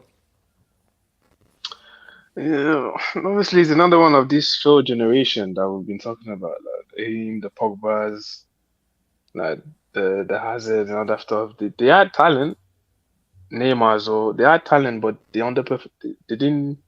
didn't live up to the talent. I always laugh about Verratti, the smoke and all that stuff. But when he played, the guy was very good. Even like for all he smoked, the guy had quite he lasted for the game. Okay, Kenny, let's just get real. Is the lasting memory of Verratti being sat down by Isco? Yeah, for Italy it is. Yeah, probably. No, not if it's if they say, okay, name me a Verratti moment. It's his most iconic moments being sat down by Isco. I'd say the match against Liverpool. No, probably the one where he got cooked by Firmino. I don't know. No, Maybe the away match. I think. Oh, the away game. I think he was part of that. He was part of that interview as well. Like when PSG, when they beat Barcelona, they had like a whole interview where they was like, "Oh, we're gonna." I think he was part of that. It was even my tweet and some other player. They were like, "Oh yeah, we're already qualified." And all that stuff. So he picked up the mic. He was in that one. Yeah, I think he was in that, and then they ended up losing as well. Yeah. So yeah, the guy was very talented, but yeah, I think he's part of that PSG. That PSG. No, because my thing is, he should have left. In 20 years' time, will people be like, man, that was a talented dude? Will he be remembered? That's my thing. Because going to Arabi, you're pretty much semi-retired now. But my fear is, I think in 20 years' time, a 15-year-old kid will be like, wait, Marco Verratti, who the hell is that African dude? And that's sad. Because he should have been remembered by more and really done more and be much more impactful, man. Okay, look. He didn't take off his hygiene and all that stuff. The guy was Kenny, look, everyone smokes, man. Let's the guy smoke. Let's the guy live, man. Okay, hold on. So now let me ask this to you guys. So this is our final topic here, guys. So First thing here, and I just see what everyone agree. Are we all agreed that Juninho is the greatest free kick taker of all time? All agreed? Yes. Yes. Now, Like in- are we all agreed that Messi is the second greatest free kick taker of all time? Second. I mean, he's there to solidify it soon. Yeah. Yeah. I mean, He still hasn't finished his career, so. Okay, Nomad. Would you agree that Messi is the second greatest free kick taker of all time? That should be fun. No one cares. No one cares. No. We're not talking about that. No, I didn't ask whether you cared. I asked whether is he the second greatest free kick taker of all time? Let him cook. HS, listen to me. We're not talking about the greatest players of all time, the best players of all time, the top 5, top 3. When we're talking about the best free kick takers of all time, the best headers of all time, the best penalty kick takers of all time, the best, bicycle kick, whatever everyone cares about just the number one. No one cares about the second or the third or the fourth. There's no top 3 or top 5 in these lists. Nomad. The point is, it's a point of discussion right now. No. But no, we're doing a 5. We're just doing a 5, so we're doing like a ranking. Like Nomad, Nomad, you do know that in the Olympics, the guy that gets silver gets on the podium, and the guy that gets bronze, they still get on the podium. They're still there. So you still have to acknowledge the guy that wins silver and the guy that wins bronze. Because rankings still exist, bro. If I came third in maths, bro, that's a W for me. If I came second in biology, that's a W for me. So ranking still matters. What about English? Are we saying that Gold? I was number 1 in English. Are we saying that Gold is going to be forgotten in history because he's not number 1 by that logic? And neither is Messi, right? And neither of them are top 3. That's what I'm saying. I mean, if you have a break. Okay. So no matter where does Messi rank for you in terms of free kick takers then? Maybe top 5, maybe top 3. No. Give me a number. Give me a number. Maybe like 3rd or 4th. So who is second? Okay. So number 1 is Juninho. We know that he's Juninho. Yeah, because as I told you, according to me, only the number 1 matters because the others are going to be forgotten. Because we are not talking about the top 3 or top 5 or top 10, the greatest players of all time, right? When we're talking about these small things like free kicks, penalties, headers, only the number 1 is ever remembered. But even if wait, no, it's not. No. Yes. People. Yes. If we're having a discussion, people say these are amongst the greatest free kick takers. No, go to the discussion. Nobody's going to agree on the GOATs. People say great basketball. There are people. If a 22-year-old believes LeBron is better than Jordan, you cannot convince a 22 or 21-year-old that Jordan is greater than LeBron. They say LeBron is better. So people have debates, and there are some people that may argue that, remember, Messi ain't done yet. Some people may argue that statistically, in terms of clutch games and what is done, okay, I can make an argument that Messi is the greatest free kick taker of all time. But even if not, you still have a discussion of these are the greatest at this piece of skill. No, these are the top 4. I'm talking about the players. When we're talking about the players, right? Whenever we are discussing any particular player, no one says that this so and so, such and such person is the second best free kick taker of all time, or is the third best header, or is the 5th best penalty kick taker of all time. No one discusses these things when we're talking about the players. When we're talking about these particular skill sets, we're talking about is he the best or not? No, do you know that? No one is going to. Wait, you know first. I'm going to have to drop this, bro. I'm just dropping. You're saying that nobody should discuss rankings. One more for no. When we're talking about the no, man. Listen, we're having a discussion about the top 5 rankings. And HH, one more for the rankings. Let me finish what I'm saying. Rankings are not just rankings. Not all rankings are the same. What? When we're talking about Messi, we're going to talk about the things he did with Barcelona, things he did with Argentina, his UCL moments, even his World Cup moments. No one is going to remember that. Oh yeah, and one more thing: Messi is the second best or third best free kick taker of all time. No one gives a shit, and no one ever will. That's what I'm saying. Wait, hold up. No, man. First of all, I'm going to have to drop another one, bro. I'm going to have to drop it. One more. It's called a resume. No, wait, hold up. No, it's called a resume. A guy we consider Messi, he is currently the second greatest goal scorer in UCL history. We consider him arguably one of the greatest players we've ever seen. On top of that, one of the best dribblers we've ever seen. On top of that, one of the best free takers we've ever seen. So it's a body of work of how this guy is amongst one of the top 3, top 2 best in several different skills. But so everyone him knows being, that. What? Everyone knows that.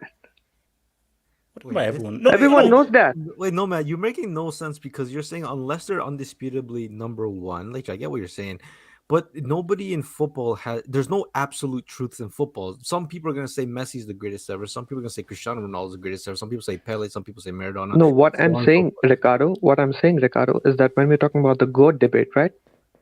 When we're talking about the GOAT debate, the top 3, No, top we're not 5, talking about the top GOAT 10. debate. We're talking about the top 5 free kick takers. Hold on, Yeah, hold but- on. yeah, but- Forget the GOAT debate. Any specific skill, when you're talking about a free kick, a penalty, there's still no absolutes. Some people will argue that Messi's already the best, even though I don't believe that. Some people say it's Juninho. When it comes to penalties, some may say Cristiano Ronaldo, some may say somebody else.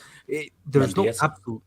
There's absolutely no absolutes when it comes to that. Yeah, but do you really think that Messi is greater than Jun? I mean, are people going to remember any of Messi's free kicks more than they remember Roberto Carlos's free kick that he did with his out of foot? No, but just because something's memorable doesn't mean that you're the best at it. Like for example, like Roberto Carlos. I'm sorry, but he's not necessarily known for taking great free kicks. He just scored one amazing free kick that is probably the most iconic free kick. I wouldn't. No say one's going to one. forget. No one's going to forget. One amazing. Okay, and also Nomad. Okay, I can flip it. So let's have the argument. So we say Juninho is the best. So let's say I'm now doing for Messi.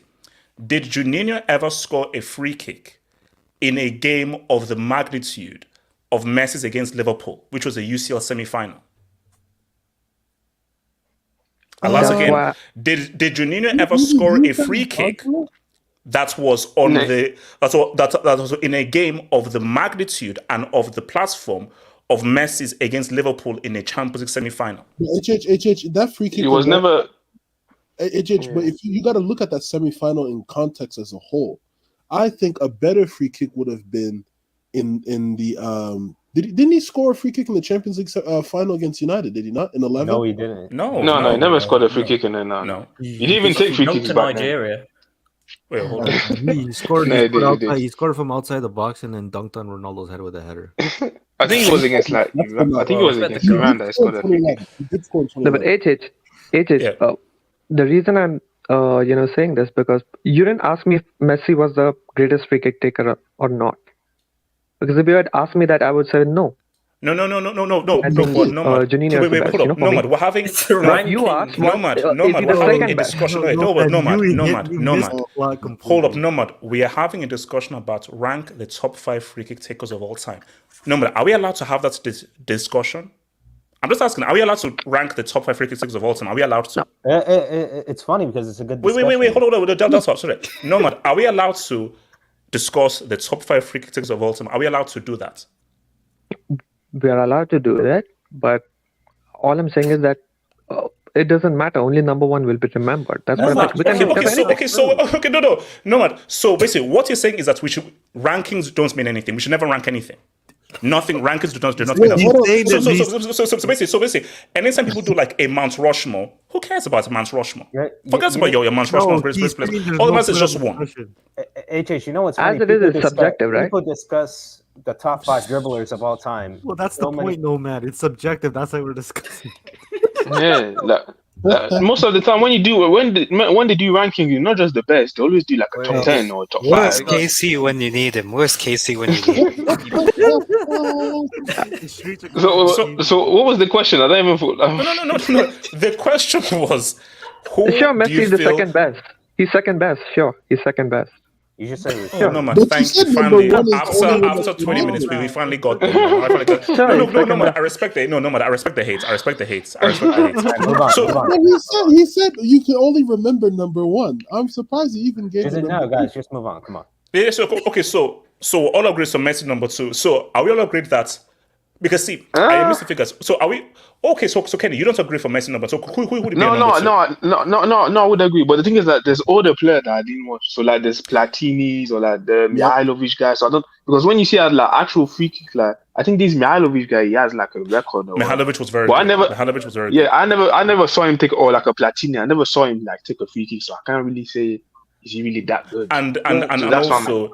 Shelavets was a politician as well, so there's politician tax as well for Shelavets. Are we gonna ignore Seni? Who? You see, see, two names I missed out from my list was Mihailovic and Seni, because I think Rubiales Seni has scored the most free kicks for a keeper. I think. Well, he scored the most goals. He scored. I think he scored the most goals for like his club. Wait, hold on, Ricardo. What's it? And then come to PSG. Ricardo.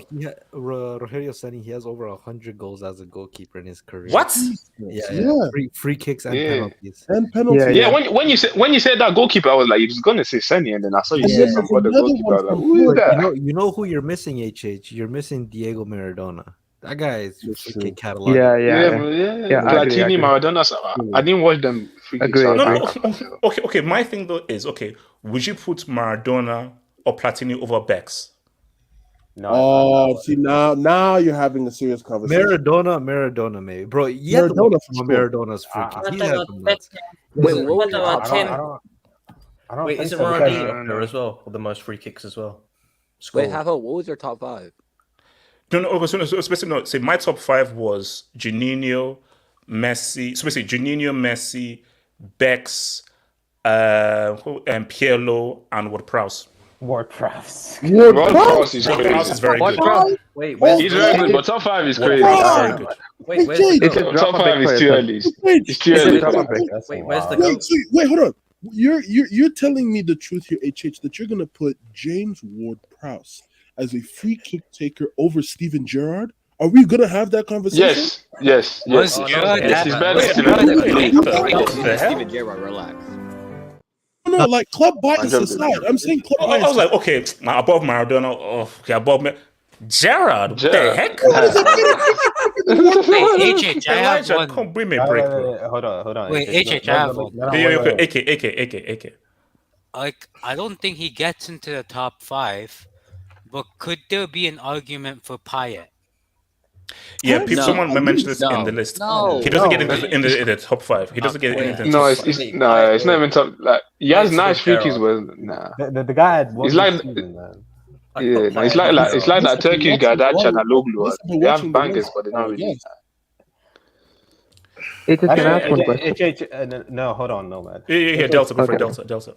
So I was watching a few free kick takers from history, like a catalog, and I was thinking, how come Pele wasn't mentioned?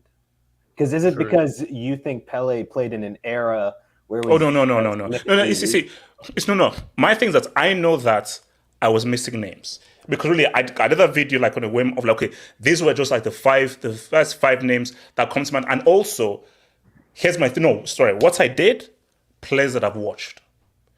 So people that I've watched that I've seen. So I can't, because Maradona was just before my time. Pele was way before my time. So I've got to look at guys who I lived it, I was there, and I lived through their career and I saw. So that was my thing. So Hence why I missed out on Mihailovic and Rogelio Seni, because that was my thingy. But Maradona and Pele was before my time. So since Maradona was just I caught Maradona at the very end of his career. Pele was way before my time. So Chase, let me ask you this: so you said Ward-Prowse, is he above Ronaldinho? No, Ronaldinho's better than Ward-Prowse. Really? Wait, is he above Zico? Is he? Really? Are you saying Dino is better because it's Dino? Because here's my thing. What Prowse, from a technical point of view, just in terms of free kick technique, the guy's bloody amazing. Like he's a free kick specialist. I know. But he's a free kick specialist. But like Dino had like all types of. He had the under the wall. That's when they put like players under the wall. He had he did that once. No, and then still, and then why is it up to it? So. Still it happened. And if you look at his free kick numbers, I think Ward-Prowse is a bit like if you're talking about set piece.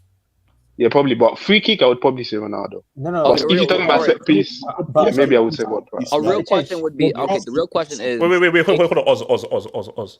the real question is HH. Do you want to change it right now? Now that you know now that you like thought about it for a little bit longer, do you want to change it? Yes or no? My 5. Yeah. Oh yeah, no, yeah. Like for me, I forgot about Mihanovic, and I forgot about Rory. Basically, those two, I've got to now think about it and see. Okay, put it this way. I think Baggio was the also 3. good. Wait. Baggio was Basically, also my good 3 at are locked. free kicks. Baggio. Wait, hold on. Roberto See, Baggio. my 3 are locked in. I feel my 3 are not going to be changed in sense of Juninho, Messi, and Bex. They can't be changed. 4 and 5 can be changed, but those 3 cannot be changed. For me, those 3 are locked in, fully locked. Pirlo is nice. Hang on that. Pirlo. I think Pirlo just had a great technique. Can we get a special mention for Del Piero? Del Piero too. Yeah, no. Del Piero is good, but he doesn't make top 5. Del Piero doesn't make top 5, but yeah, he was good. Del Piero was good. Del Piero was good. What if you have Messi at number 2? At what point do you think Messi can overtake him, Juninho? Because you are right that Juninho doesn't have like an iconic free kick in terms of the moment like Messi does, right? But I think when you look at the angles that Juninho was hitting them at was probably what makes him worthy of number 1, and also the amount of free kicks. But at the rate Messi's going, right, because he scored 3 free kicks in the last month, and to be honest, Ricardo. So my response to wait, hold on, wait, Ricardo. My response is I didn't even because it comes down to criteria.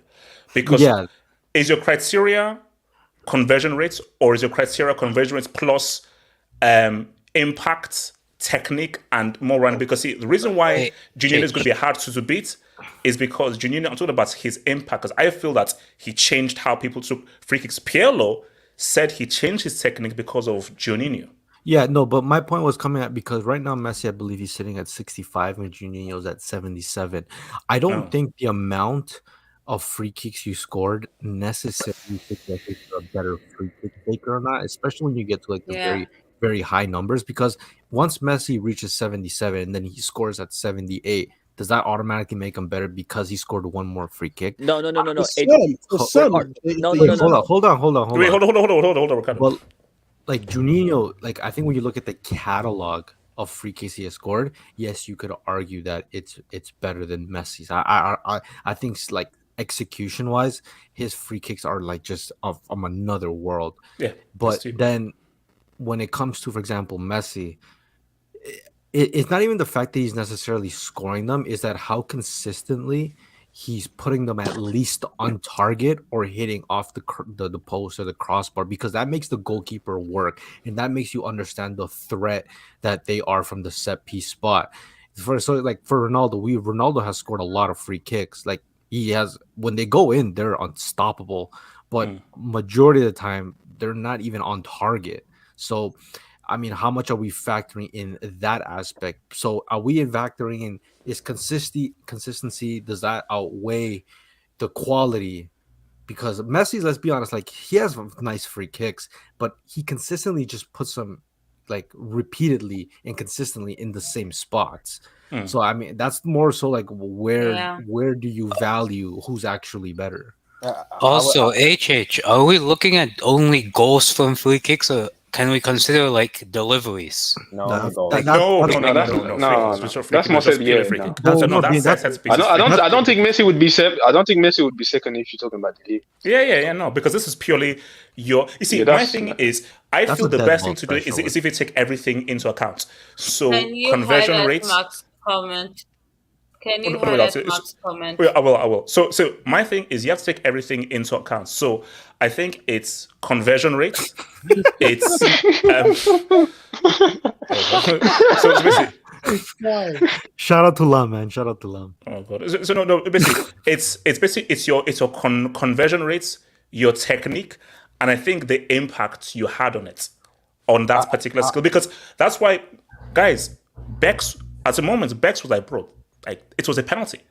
Like Bex took a free kick. This thing was like a penalty. But then Juninho kicked him along. Wait, HH, I have to be honest here. As much as I love Messi and I like how the point Ricardo made about angles. I don't think Messi is as efficient from different angles as Juninho or Beckham or even Maradona. So I would say Messi is the most effective in certain free kicks. Like if it was from how do I just 25, 20 yards from the right flank, I would say Messi is the best ever. But when we talk about from 30 yards, 35 yards out, 40 yards, I mean, and also from every, because bro, like that's free kick, the free kick that he scored against Barcelona. That was bloody Against stupid. Liverpool. Yeah, exactly, and that's why I also take the angles. Juninho, yeah. I mean, Juninho, Beckham, Ronaldinho, Maradona too. I mean, those guys score from left angle, right angle, central. I would say Messi's more central. Okay, I want to dispel. Messi, I want to just discuss two things now. So concentrated on one special free kick and. Yeah, that's it. So see, I want to dispel two myths real quickly. So first of all, Roberto Carlos, guys, can we just? So Roberto Carlos was not a great free kick. I want to have serious convos about okay, big run. Look, here's the thing, because I actually explained this on the thingy.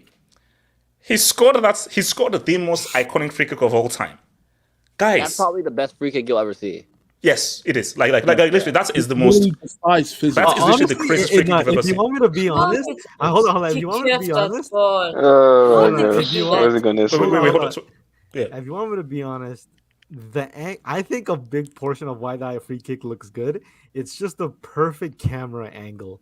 Yeah, it is. Yeah, it's not as crazy as no. Ricardo, it is. Ricardo, it is. No, because here's the thing about that free kick. Roberto Carlos can try that 1,000 times, and I don't think he'll do that.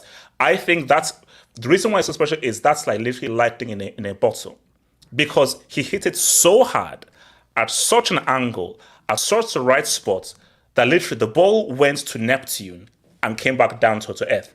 So for the ball to, because I told you, because there was actually a post on school that looks at the whole physics of what the ball did, because it spanned so much that it just pretty much, it defied the laws of physics, which is what it did.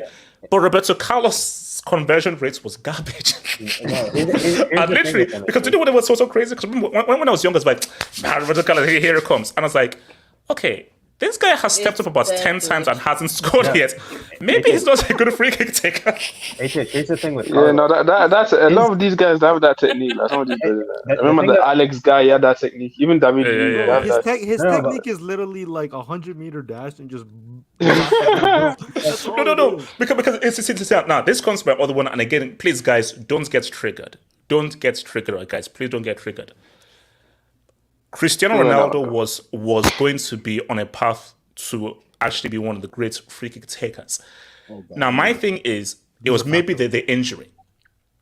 Because before 2012, 2013, you could have the argument. Because I still remember his free kick against Portsmouth and against Arsenal in the UCL semi, against Arsenal, like stupid. Yeah. And especially because I remember that one from Arsenal, which was the distance and the freaking angle he took it from. Now, Almunia is a bum, but still, that was stupid based on the distance. Almunia attacks. Almunia is a bum, let's be honest. Okay. Was it really Almunia, or was that just a crazy free kick? Have you seen the guy's hairstyle? That's all that has to be said. Okay. But my thing though is, wait, are we Cristiano's horrendous conversion rate? Is that down to his injury? I don't know what happened to him. I think it's down to ego. Honestly, I don't think so. No, I think he got too. I think he got too full of himself when he started taking. Yeah, 2014 was. Maybe he wasn't practicing as much as he used to or something. I don't know what happened. No, he practices. No. He just hits the first man. No, because the thing that just worries me though is that, like, I don't know how he went from how he was so lethal at one point to, bro, it's like you're not even hitting the target. So I don't understand how you can be so amazing and then so bad. It's the fall off. Dude, it's not even like in his United days. Like even in Real Madrid, 2012, his free kick against Courtois, I would say 35 yards, 40 yards out. the power he generates and the curve was ridiculous. I mean, And the and the thing is, 2 years later, this motherfucker can't even hit one man. I think the In the World Cup. problem with Ronaldo's free kick is that the way he hits it, it's a hit or miss. Dude, If you hit it, it's a perfect free kick. He hit on Philip Lahm, who's like tiny. But you see, also, isn't his technique a bit similar to Juninho's? So what? It's so a basically, my knuckleball. thing though is that I just think that because it's sort of the thing of like you striking the ball, sort of like the knuckleball thing. But my thing though is that don't you practice it? Because the way how wayward they go is like, bro, like basically one of the things that what happened because you were so good. The thing is that technique itself, if you don't hit it right, you're always gonna hit the first man. You have to hit it perfectly in order to like make it look good. That's why I feel like yes, practice does make it perfect, but at the same time, you have to hit it perfectly to make it look good. And if you don't hit it perfectly, you're gonna hit the first man, or it's gonna go over the wall. That technique itself. Nowadays, not enough people use that technique as well. Basically, Cristiano should have called up Juninho or gone and say, bro, how do you do this stuff? No, but he had it. He was doing it at the beginning. I don't know what happened. No. So Kenny, that's the thing. What happened? Because we were actually bloody good at United. HH, can you zoom into J2S AVI?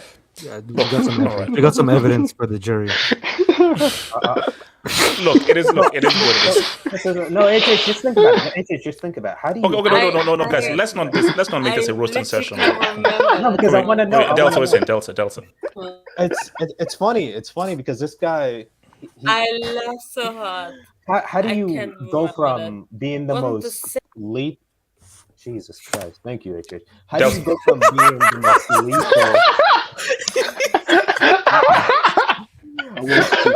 I'm trying to contain a straight face. I'm trying to contain a straight face.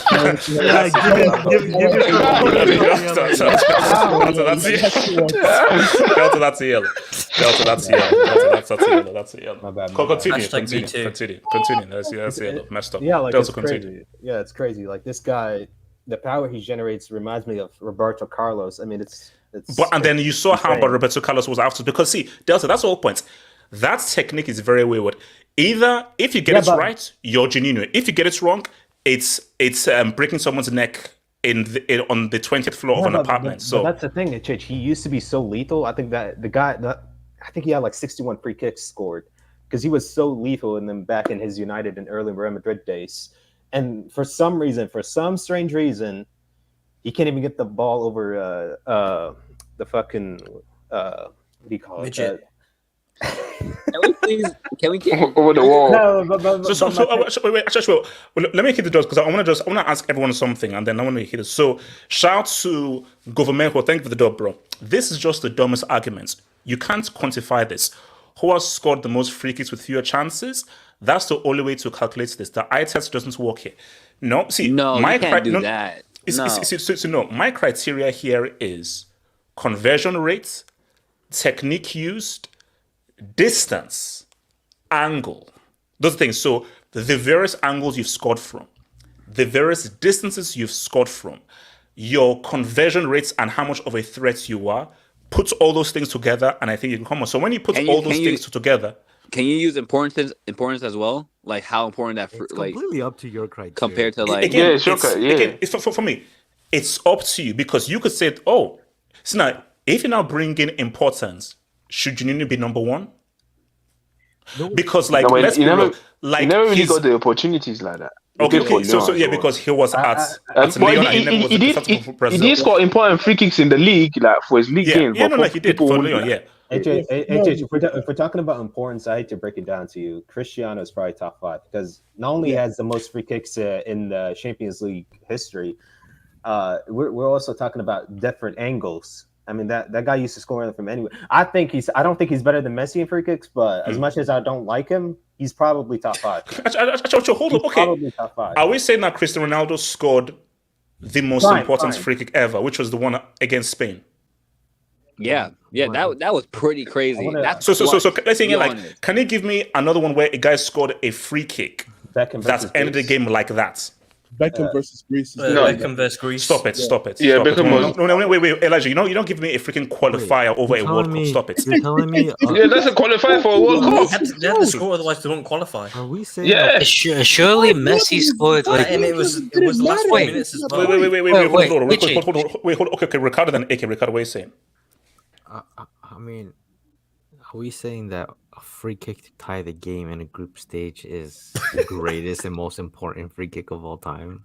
No, it set the tone. That's the thing. Set the It tone had for what? Ronaldo not scored that. Do you think They they set come the out that tone group? from the get. They got outed in the round of 16. You know what? I've got. I mean, you've got to roll with Bex because it was. Yeah, that's what I was was that thinking. was that the 90th minute? Yeah. Yeah. Yeah, I think it was. Yeah, and- because actually, if he doesn't score that, England have to go through the playoffs. I think. And for the that World was Cup. also after the whole kerfuffle Yeah, with the the what whole happened with him as Argentina well, getting yeah. sent But off as no, well. no. Don't And he was take hated away. at the time. No, Yeah, no, that was clutch. That was clutch. No, don't take away from that Ronaldo free kick. Tell me this: had Ronaldo not scored that, do Portugal get out that group? Yes. Yes. No, but It's a group stage, like, it's group stage, like, I'm sorry, like. No. Let's keep it real. It's group stage. No. Yes, it was good, but let's be real. Us, which had more pressure, Bex's free kick or Cristiano's free kick? No, what I'm saying, no. What I'm saying Oh, is, that's a simple question. there's Which had context more to it, pressure? AJ. There's context to it, okay? Oz, it's okay. It's a simple question. Which Wait, had more pressure? Oz, let's not forget that the hair in that game was having bozo moment after bozo moment. Can I? Yeah, and also Can I say something real Busquets quick? ducked as well, so What? listen, Busquets Wait, tax on that, he ducked. you guys not even letting me explain first. Okay, hold on. Oz, explain. Oz. Yeah, I'm not, I said don't take away from Ronaldo. Yes, I think that Beckham free kick was a much better free kick than more important free kick than the Ronaldo free kick. Yes, because had Beckham not done that, they go through the playoffs. I didn't disagree with it. I said don't take away from that Ronaldo free kick because we don't know. Because let's be honest. First of all, they'll lose that game for sure. Yeah. And now you don't set the tone for the rest of your campaign. No. But Oz, all I'm saying though is that okay, you lose that game and you have what? So Iran and who was it? Morocco. So basically, it changes your mindset of like, okay, now these are two must-win Here, games. I You see- have it. I have it here. If he had not scored that, they still would have qualified for second. No, you can't say No, that. but has there never been like a free kick in like a World Cup final or like a Champions League No, final? mathematically, they still would have qualified. Since we're talking about importance, Has there ever been a wait, hold on, Delta. Since we're talking about the importance of free kicks, I have to say this. The most important free kick that's ever scored, and Ricardo, you can back me up on this, was in Messi's debut in MLS. No, man.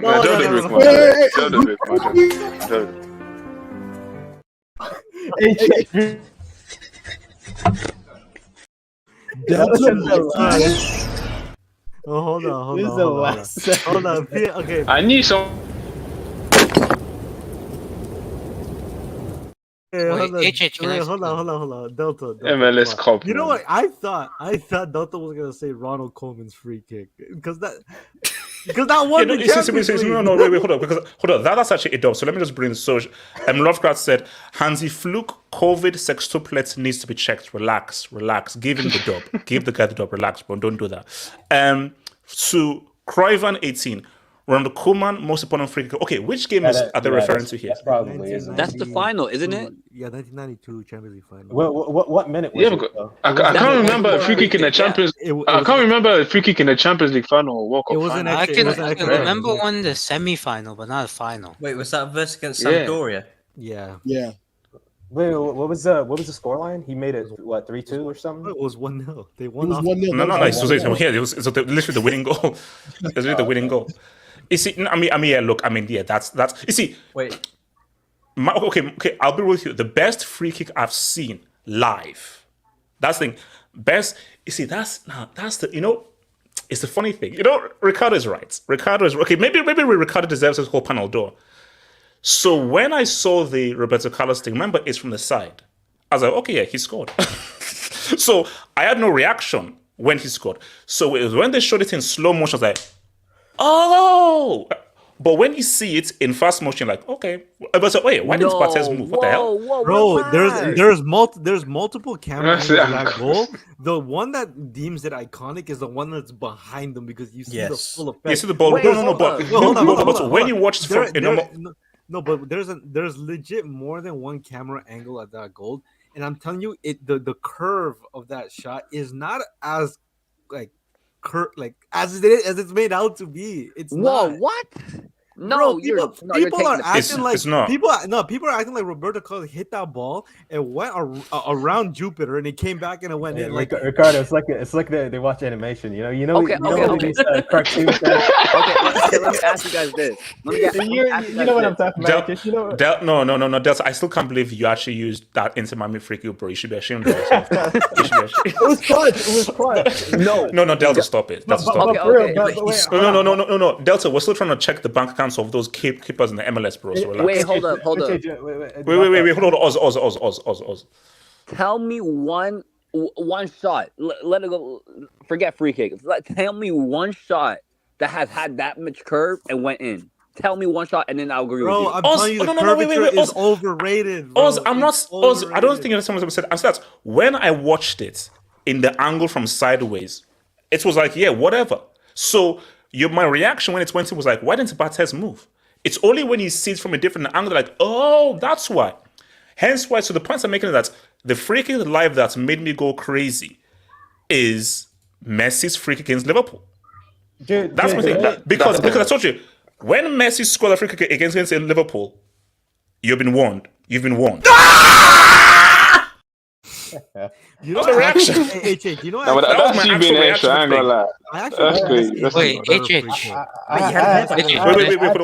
Wait, Ricardo than AK. Ricardo. I think Messi has two better free kicks in terms of like the quality of the free kick. Like, the one against Liverpool is probably the most important one in terms of the context of that situation. But the two, bro, the one against the United States that was fucking insane.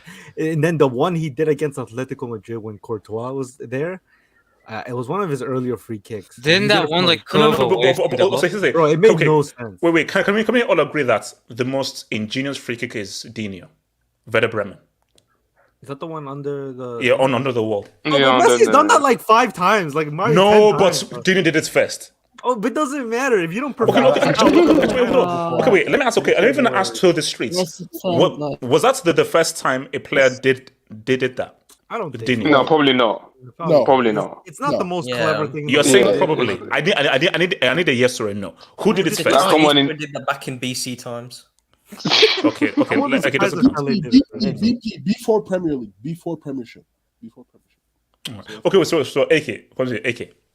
Yeah. So where do we rank George Hagi for the free kicks? Because he had some good free kicks. No, he was good. He's good, but is he top 5?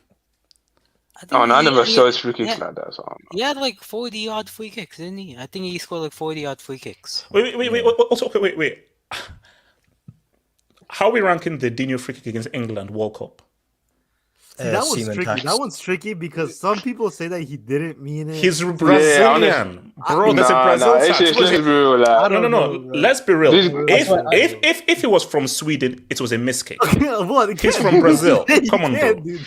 Yes, if he was Swedish, it's a mistake. You don't know. He didn't mean it.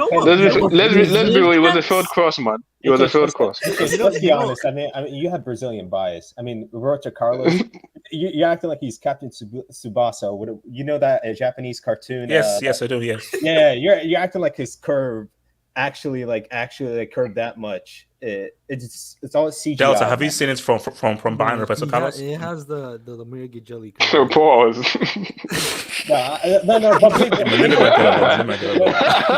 want you to be honest. Do you have a Brazilian bias when it comes to Ronaldinho? He has a Brazilian fetish. And R9. And the way you talk about all these Brazilian wait, hold on. Delta, how do we go from free kicks to my Brazil fetish? Because you are including Brazilian players, aren't you? Wait, so you do have a fetish?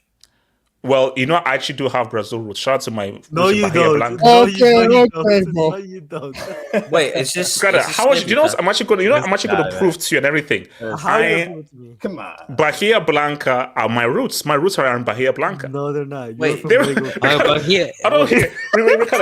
I don't think okay, but my uncle Santos and my uncle Cosmes will beg to differ. Wait, and shout did you shout out to say my Santos? grandma, wait, Alocrane de Bahia Silva. Blanca's in Argentina, not Brazil. No, drop Wait, the are you brick, just man. latching What on are to you Don't talking the about? big man, Bahia don't Blanca is the- in Brazil. Oh, it's in Argentina. I just searched it up. Yo, drop the big man. Everything. I know it's Argentina. Come on. Wait, so you should be a Oh, Messi fan man. then? No, I'm not. Nah, I'm it's- not a Messi So fan. it's only black Argentine. It's a Oh, is it Bahia Blanca? What? Oh no, maybe something. No, I think you just mean like. Yeah, drop the big man. Drop the big man. No. Maybe I got it. No, trust me. I do have roots in Brazil. So it's not Brazil. I do have roots in Is this- Brazil. Like, Is this Portuguese Empire tax? Sweet is asking that you drop the brick. no, basically it's Wait, you slavery don't West rep Africa Ronaldo? tax. You don't rep Ronaldo then?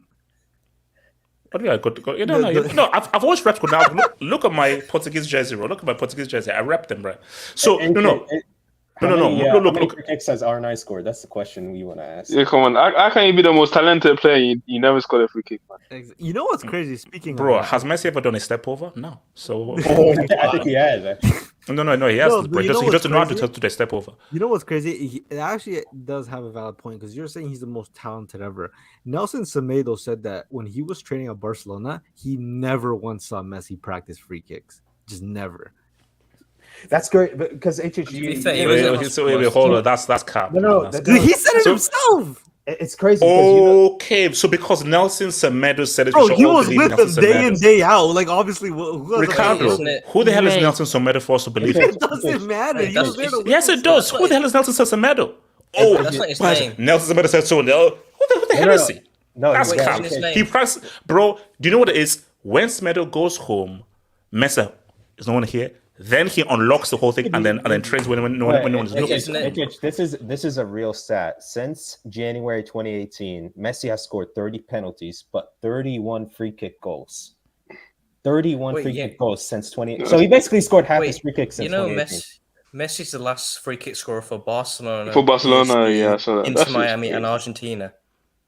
Oh. Yeah, we're not. I'll be honest. No, PSG aren't. no, Yeah, we got. Wait, no, hold on. So who takes the free kicks for Barca then? Who took over free kick duties after Messi left Barca? Rafinha, Lewandowski. Dude, Barca. They had a. Hold on, wait, no. Let me drop it. No, that's crazy, bro. That's crazy. I'm not even kidding It's to you. Rafinha. I'm not even kidding you. The moment that Messi scored, I saw a screenshot of Piqué taking free kicks. The center back, Gerard Piqué. The heck? It got that Oh, bad. Doctor Strange. It was that bad that Gerard Piqué. was taking No, free kicks for Barcelona. but I'll be real with you. I feel genuinely sad about how Cristiano Ronaldo's conversion rate just tanked.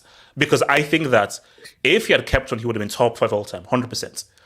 If he kept on that trajectory with the kind of free kicks he was scoring and knowing the games he was in, I think he would have scored a lot more clutch free kicks and would have to put in top 5 because he'd score a lot more clutch free kicks. But I just think because can we blame it on the injury or just because that's real? No, Did he not man, practice? No. bro, The thing you're that's telling sad me- is that wait, Hold on, Kenny. he went from being one of the best to becoming a meme. That's what's sad about it. It's like you were one of that guy. And, That's my thing because it's like, if you're bad, you're bad. But the thing is that you were literally known as a free kick specialist at United. So you went from, no, this is one of the best free kick takers in the world to, bro, people are now clowning you for how bad. Because it's one thing where, okay, you hit the target, the guy says that it's going way, it's either hitting the wall or going way off target. Like, it's horrible. And for me, it just doesn't make sense. Because how can you have been so good and become so bad? It's that drop off that makes no sense. yeah, that job, I don't know. Was like I said, probably he didn't take it as seriously. Maybe he wasn't training as much. Dude, Or something. I don't The know. one it- factor, it- the it- one Wait, factor- hold on, record. the one factor I think we're missing, like, and I mean, I can't really speak for this because Messi played for Barcelona, but like the fear factor you have of a player taking a free kick, because I remember there was a period, I think it was like 2016 to 2018 when Messi's at Barcelona, like every time Barcelona had a free kick, it was no longer just the wall. They would put a guy on the post, the far post. They would put a guy under the wall. They would do everything to block this guy scoring a free kick, and he was still putting them in. No. Basically, that was how it was like with Beckham. When Becks would get a free kick, it was like, okay, it's a penalty. Because you know that minimum it's going on target. Like Becks, that ball, at worst, it is going on target. It's going over the wall and it's going on target. So if there's a free kick just out of the area, it is a genuine threat. So the keeper has to make a save. Like for Becks, because Becks' accuracy was stupid. It was stupid. Because that's why it's a technique thing. If you perfect Juninho's technique, it's almost unsavable. But it's hard to perfect it. You see, Becks' technique is a lot easier to do, but then it's like you can perhaps save it because it's much about accuracy. Juninho's technique is a bro. If you hit that thing cleanly, you can't save it. Because it's too accurate, it's too much power, and it's literally a missile coming at you. But it's hard to perfect that technique. I want to ask you this, HH. Since you talked about the greatest free kick takers of all time, and Messi is one of them, what is the greatest free kick you've seen that Messi scored? Greatest? You see, no, for me, I have to look at that, the one against Liverpool. Now, I think it's the one. No, because and it's a shame because the issue with that is that people remember the second leg. That's the bad thing. Because see, if Barca had done what they had done and had won that, people would talk more about that free kick. But the reason why people don't talk about that free kick is because it's lumped in with what happened in the second leg. But guys, remember the distance of that free kick. He put that thing in the top corner against the number 1 or number 2 keeper in the world at the time, Alisson. So to score against Alisson from that distance and to put that thing right in the top corner, that free kick was stupid. It was stupid. AJ, you want to blame someone? You better blame your boy Dembele for ruining it. Yeah, he's not his boy. Wait, Oz. So you can't score 1 goal at Anfield? One? No. I don't blame Dembele. I blame Coutinho and Jaws. Wait, didn't Dembele get his black card revoked? Ricardo, relax, bro. Ricardo. No. But see, for me, I think.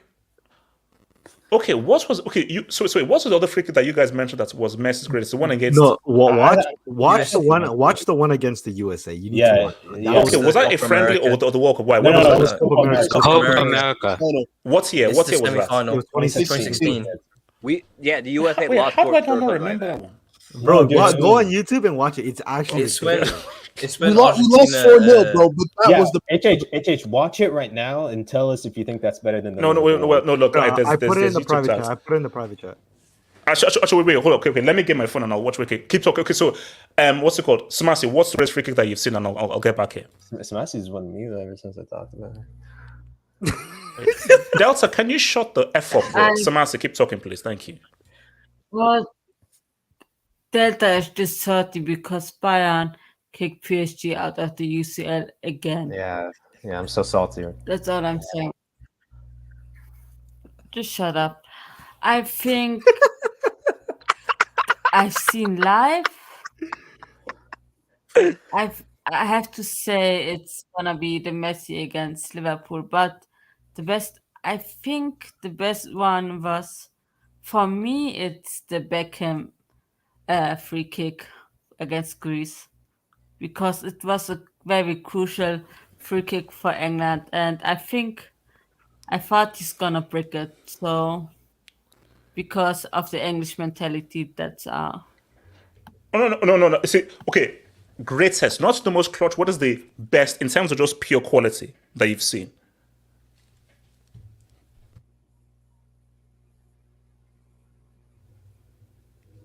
Wait, in terms of pure quality. Okay, Nomad, let me come to you. Nomad, what's the best free kick you've seen in terms of pure quality? Kind of shut up, man. Roberto Carlos, of course.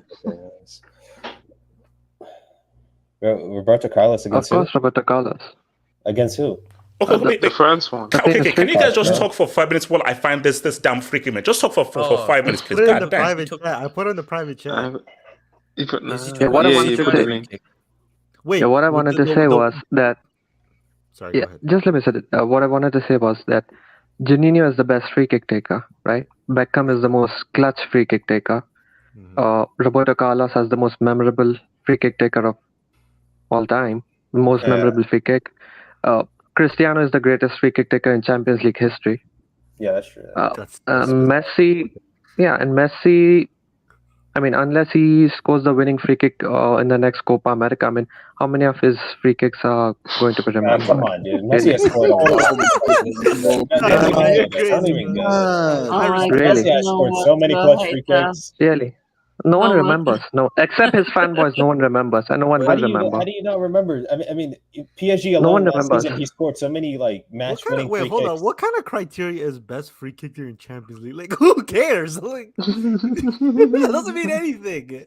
You're a Barcelona fan. Of course, you won't care about the Champions League. Bro, Of course, you won't care about the Champions League, Ricardo. Champions League. You're saying he's the best free kick taker in a competition. Who's the Ricardo, best? I know.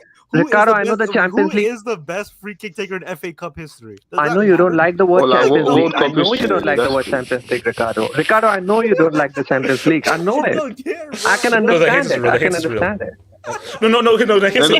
Enjoy Europa. Enjoy Europa. Wait, here's the thing. I just watched it. Messi against Liverpool was better. No, it's not. No, America's better. No, because also remember the distance. Yeah, that was hard. And also, see, you have to keep attacks reigns true. I don't know who that Baldy was that was in goal for America. Bro. Brad Guzan. Respect Brad Guzan. Come on. Oh, I Elijah.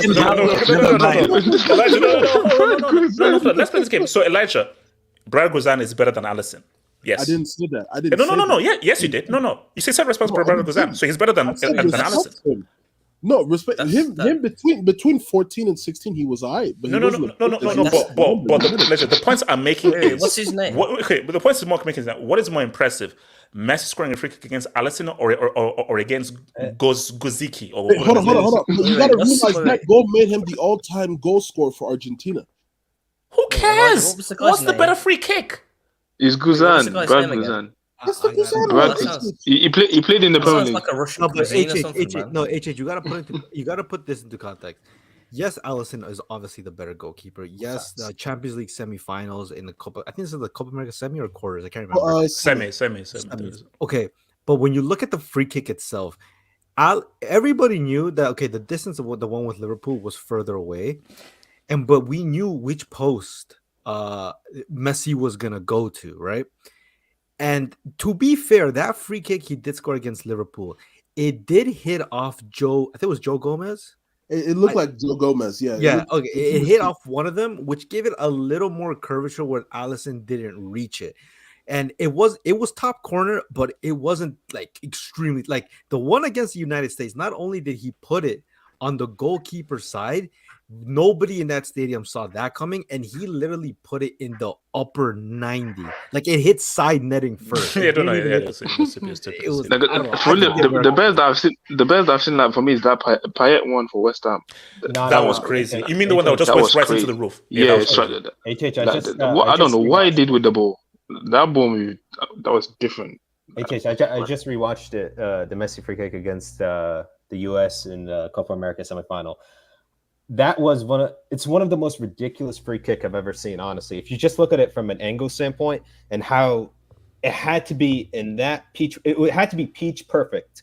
Like it's ridiculous, honestly. It's no. But I think now, if we were saying not live, bro, some of those junior free kicks are disgusting. But here's the thing: are we saying keeper attacks or no keeper saves that? Because bro. There was one he scored where it was like a few yards ahead of the halfway line. I'm like, how do you score from literally? That's like 40 plus yards. No, so the way the ball moves sometimes is tough for these keepers. You see, that's what I'm saying. That Cristiano should have called up Juninho because Cristiano's technique, it's hard, but if you perfect it, it's unsavable. It's unsavable because when the ball moves and at that power, you have no chance in hell. There is no chance in hell. It's too much power. It's too much power. His knee. Oh, his knee got injured. Is that okay? Oh, he had a grenade too. Wait, both Ronaldo's like grenades cost to me. Okay, shout out to grenade tax, man. So Criven, what's the point of saying this? See, Criven, we're having a nice civil convo here. We're having a nice football convo, and you just have to just ruin this. Okay, why? Okay, what was this? You just have to just ruin everything. He's asking a quick question. What's this on? I think he did score a free kick. I think. I can't remember. Mbappe taking a free kick. No, So Messi, he doesn't need to take a free kick. He has a World Cup. Academy goals don't count, by the way. Oh, someone is cool, man. Okay, wait, hold on. Let me shout out to your boy Rodney Antoine, man. Thank you for the dub, Rodney, bro. HH, from what I heard, CR7 conversion dipped because the knuckle free kick is not effective anymore. That's a lie. Because of the new balls, that's a lie. How many current players use this technique and are successful? There are none. Do you know why that's a lie? Because Cristiano's conversion dipped while Juninho was still playing. When did Juninho retire? No, Juninho like 2013. Yeah, 2013. So, but my thing though is, are you saying that the ball drastically changed from what Juninho was moving? Bro, I say that. But the thing is that, we're blaming but the the thing is ball that now, no, no, that's crazy. But it's true that nowadays, like, rarely no one used that technique. There is one person that uses that. Isn't the Turkish guy? Rashford. Well, yeah, he does. Rashford does use that technique, but Rashford once, and that's against Chelsea. The Turkish guy too. Çalhanoğlu. Yeah, he uses the knuckleball technique as well. Yeah, no. For me, so no. Like, I think my thing is now. Like, again, I'll agree with you if I think it was that ball in O2, because there was that ball that was like super light. Because if the ball is super light, then yeah, the technique is not good too. But has the ball drastically changed in terms of weight and density from before? I don't think it has. So I don't think the weight of the ball has changed drastically from what's been used before. I just believe that. I just think it's a case of where, and also, can you blame his knee? I don't know, but the thing is, it's true because he even used to not just free, he used to take like long shots. Like, I don't know what he does. Like, even his long shots were not as good. His free kicks as well. I don't know what happened to him. Maybe maybe it's the knee injury there. No, okay, so wait. When did he have the knee injury? I think it was literally 2014. No, I remember. It was playing in the World Cup. No. He actually had a knee injury in the Champions League final because prior to that, I think he missed the Copa final, the Copa del Rey. So I think 5 weeks prior to the Champions League final, he had a knee injury, and that was in 2014. So at the time, he was slowly declining when it comes to free kicks, and then he just became shit. He just became shit at free kicks. Okay, well, we don't need to be that. Well, you want to be honest. So I had up to Yusuf Chakta. I think of the W Yusuf Chakta. It is the injury. In an actual study of young CR7's free kicks, it's literally proven that the knee plays a massive part in Ronaldo's free kick technique. The sharp movements in run-up and the back lifts. Okay, here's my thing. If, let's say, you can see it's affecting you, why keep taking them? Exactly. Like, why can't you just adjust your free kick technique? Like, we saying Ronaldo can't curve a ball. No, he's one of the greatest strikers of the ball ever. My thing is that if you're saying that Bex's technique doesn't require power, it's all about accuracy. Messi's technique as well. Like, basically, if let's say it's farther than needs power, if it's just outside of the box, you can just do full-on accuracy. Where, okay, I'm just going to go for placement rather than overexert myself in power. So my thing is, knowing that your knee is messed up and doesn't have the explosiveness, just go for accuracy. Bro, I'm not buying it. It's the knee, bro. To be honest, because he still scored several free kicks after. So what's the reason then? Bro, I just don't think he probably practiced him as consistently. Nobody in any team he's ever played ever had the nuts to tell him like, "Yo, get the fuck away from the free kick." Like let's be honest, bro.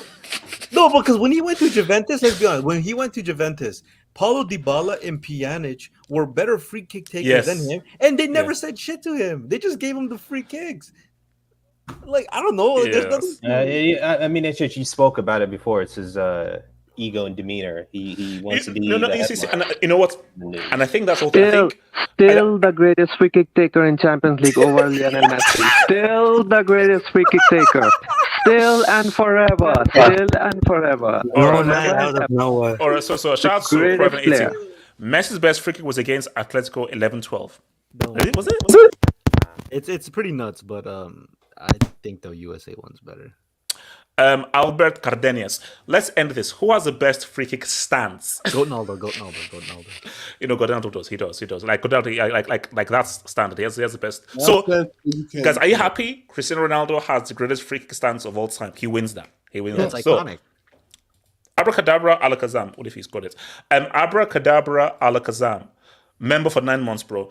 Messi 2-piece against Nigeria was good. Okay, you know, here's the thing. That's true. I think it was 2014 the way he put it into the roof of the net.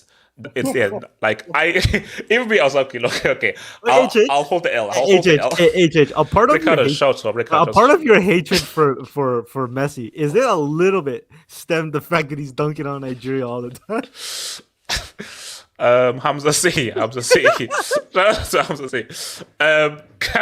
Can run and jump like crazy, but technical injury. Yeah, when he jumps like 2 meters, he still needs his knees. Yeah, the knees are probably the most important part about jumping off and landing. You see, Hamza, you didn't need to bring it up because, if you're jumping high, really high, doesn't that require a lot of knee usage? Or Also, I don't think he injured his right knee. I think he injured his left knee, didn't he? It's psychological. It's psychological. It's psychological. It's It was his psychological. right knee. Yeah, we're No, talking Matt. about the No, the Matt, mentality monster has No, psychological Matt, problems. man. Wait, no. Okay, no, hold up. Please tell me it was his right knee. Please tell me it was the right knee that's injured. Okay, hold on. I'll look it up, HH. I'll look it up. Okay, Wait, so and you there tell was me the no video mentality breaker. of his knees? Look, I'll be honest with you. The mentality monster Okay. is like left. But guys, I'm sorry, I am giving it because this was it. You know, Shilevers was the first keeper to attempt a free kick, which was in the 98th World Cup, and I'm saying politics tax. Okay, But because he tried and failed to be president of Paraguay. So because see, that's my era, man. Shilevers is my era. So shout out to your boy Shilevers, bro. But I think Seni, so he was Brazilian. Yeah. Wow. Yeah. Wow. And scored 129 goals. Apparently, it's saying it's muscle fiber tear and muscular problems. But was it the left knee or the right knee? Yeah, left or right? Yeah, I was trying to figure that out, but it doesn't specify if it was right or left. It just said he had a fiber tear. Yeah, And he also had thigh problems, but that's he was only out for 10 days on that. So Ricardo, who would your top 5 free kick guys be? Your 5. Who are your 5? Juninho's number 1 for sure. I actually think Neymar's. I'm not saying he's number 2, but Neymar's a really good free kick taker as well. Yes, he is. But I don't think he makes up, but he is. HH, it was his left knee, confirmed. Damn. Oh, wow. Look, can you pull up JQuest96's comment? No, I can't. No, bring it up. No, Ricardo, no, I can't. I can't. No, I won't. But who are your top 5? Who are your top 5? Yeah, the mentality monsters in the left knee. Ricardo, who are your top 5? Okay, so Juninho's number 1. I can't honestly say who's 2, 3, and 4 and 5, but I would put definitely Beckham. I actually think Ronaldinho's up there because he was doing it since he was at Gremio, like when he was really young. Yeah. So Messi didn't really start taking free kicks like that early in his career. So I'll have those 3, and then I will put obviously Messi. Messi's got me in the top 5. And for me, that 5th spot's got to be between. I've heard of the guy who, the one who has the record at Serie A, but I didn't see him. Mihailovic? Yeah, I can't really, but I haven't seen his free kicks. But based on what I've seen, that more 5 spots between Maradona and Neymar. Just because my brother-in-law is like a massive Maradona fan, and I've seen the free kicks, and he has scored some pretty nut free kicks. Yeah, actually, no. Do you know what's so crazy? I think it was when he was manager, and I think it's still on YouTube. When he was manager at the World Cup in 2010, you see him taking free kicks in training, and literally, boom, boom, boom, like this guy was just scoring. And this is like 50-year-old Maradona, like in his tracksuit bottom and everything, just doing free. No, look, Maradona was different, bro. Maradona was different. So Samasi, who is your top 5 free kick dudes of all time? I would say in Jorginho number 1, and then wait, Jorginho. Jorginho, I would say. Shout out to Jorginho, man. Shout out to J5. Jorginho. Yep, thank you. I would say Zico should be in there. David Beckham should be in there. Maybe Maradona should be in there, and then the last place, maybe Platini. I would say that's it for me. Who else wants to give their top 5? I'll give you my top 5. Bitch. Delta, give me your top 5. Obviously, Juninho is number 1. That's undisputed. Number 2, I would. It's tough. I would say probably Maradona. Number 3, Ronaldinho. Number 4, Messi. And number 5, I mean, it's got to be R9. It's got to be R9 at church. Ronaldo Nazario.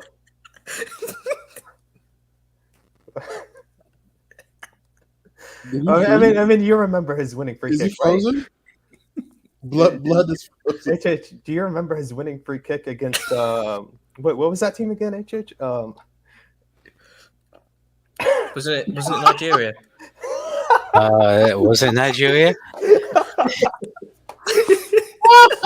Respect Nigeria, man. Respect Nigeria. Come on. Yeah, All respect to HH. So, Spencer, I think. So, look, here's the thing. He may not have had that great career and everything, but let's be real. I think it's crazy that we chose Jorginho. Like, it's not even up for debate that he is seen as the greatest free kick taker of all time. Yeah. So I think we have to just give a shout out that it is almost unanimous that people say like you are literally the GOAT free kick taker. And I think if you end your career like that, I'm like, yeah, that we are not going to see a greater free kick taker than Jorginho in a lifetime. I don't think so. I mean, I wouldn't count on that, HH, because people always said we're never going to see another Pele, another Maradona, another Messi. You never know. You honestly never know. We will never see another Hazard, that's for sure. To be fair, why do you keep doing that, HH? Why? Yeah, we're never going to see a diabetic football player. Okay, Jesus, there was no need for that. Shout out to United Tunic, my member for 19 months. Thank you for your membership, baby. Kroos, a techie player, should have been a better free kick taker. Yes. Yeah.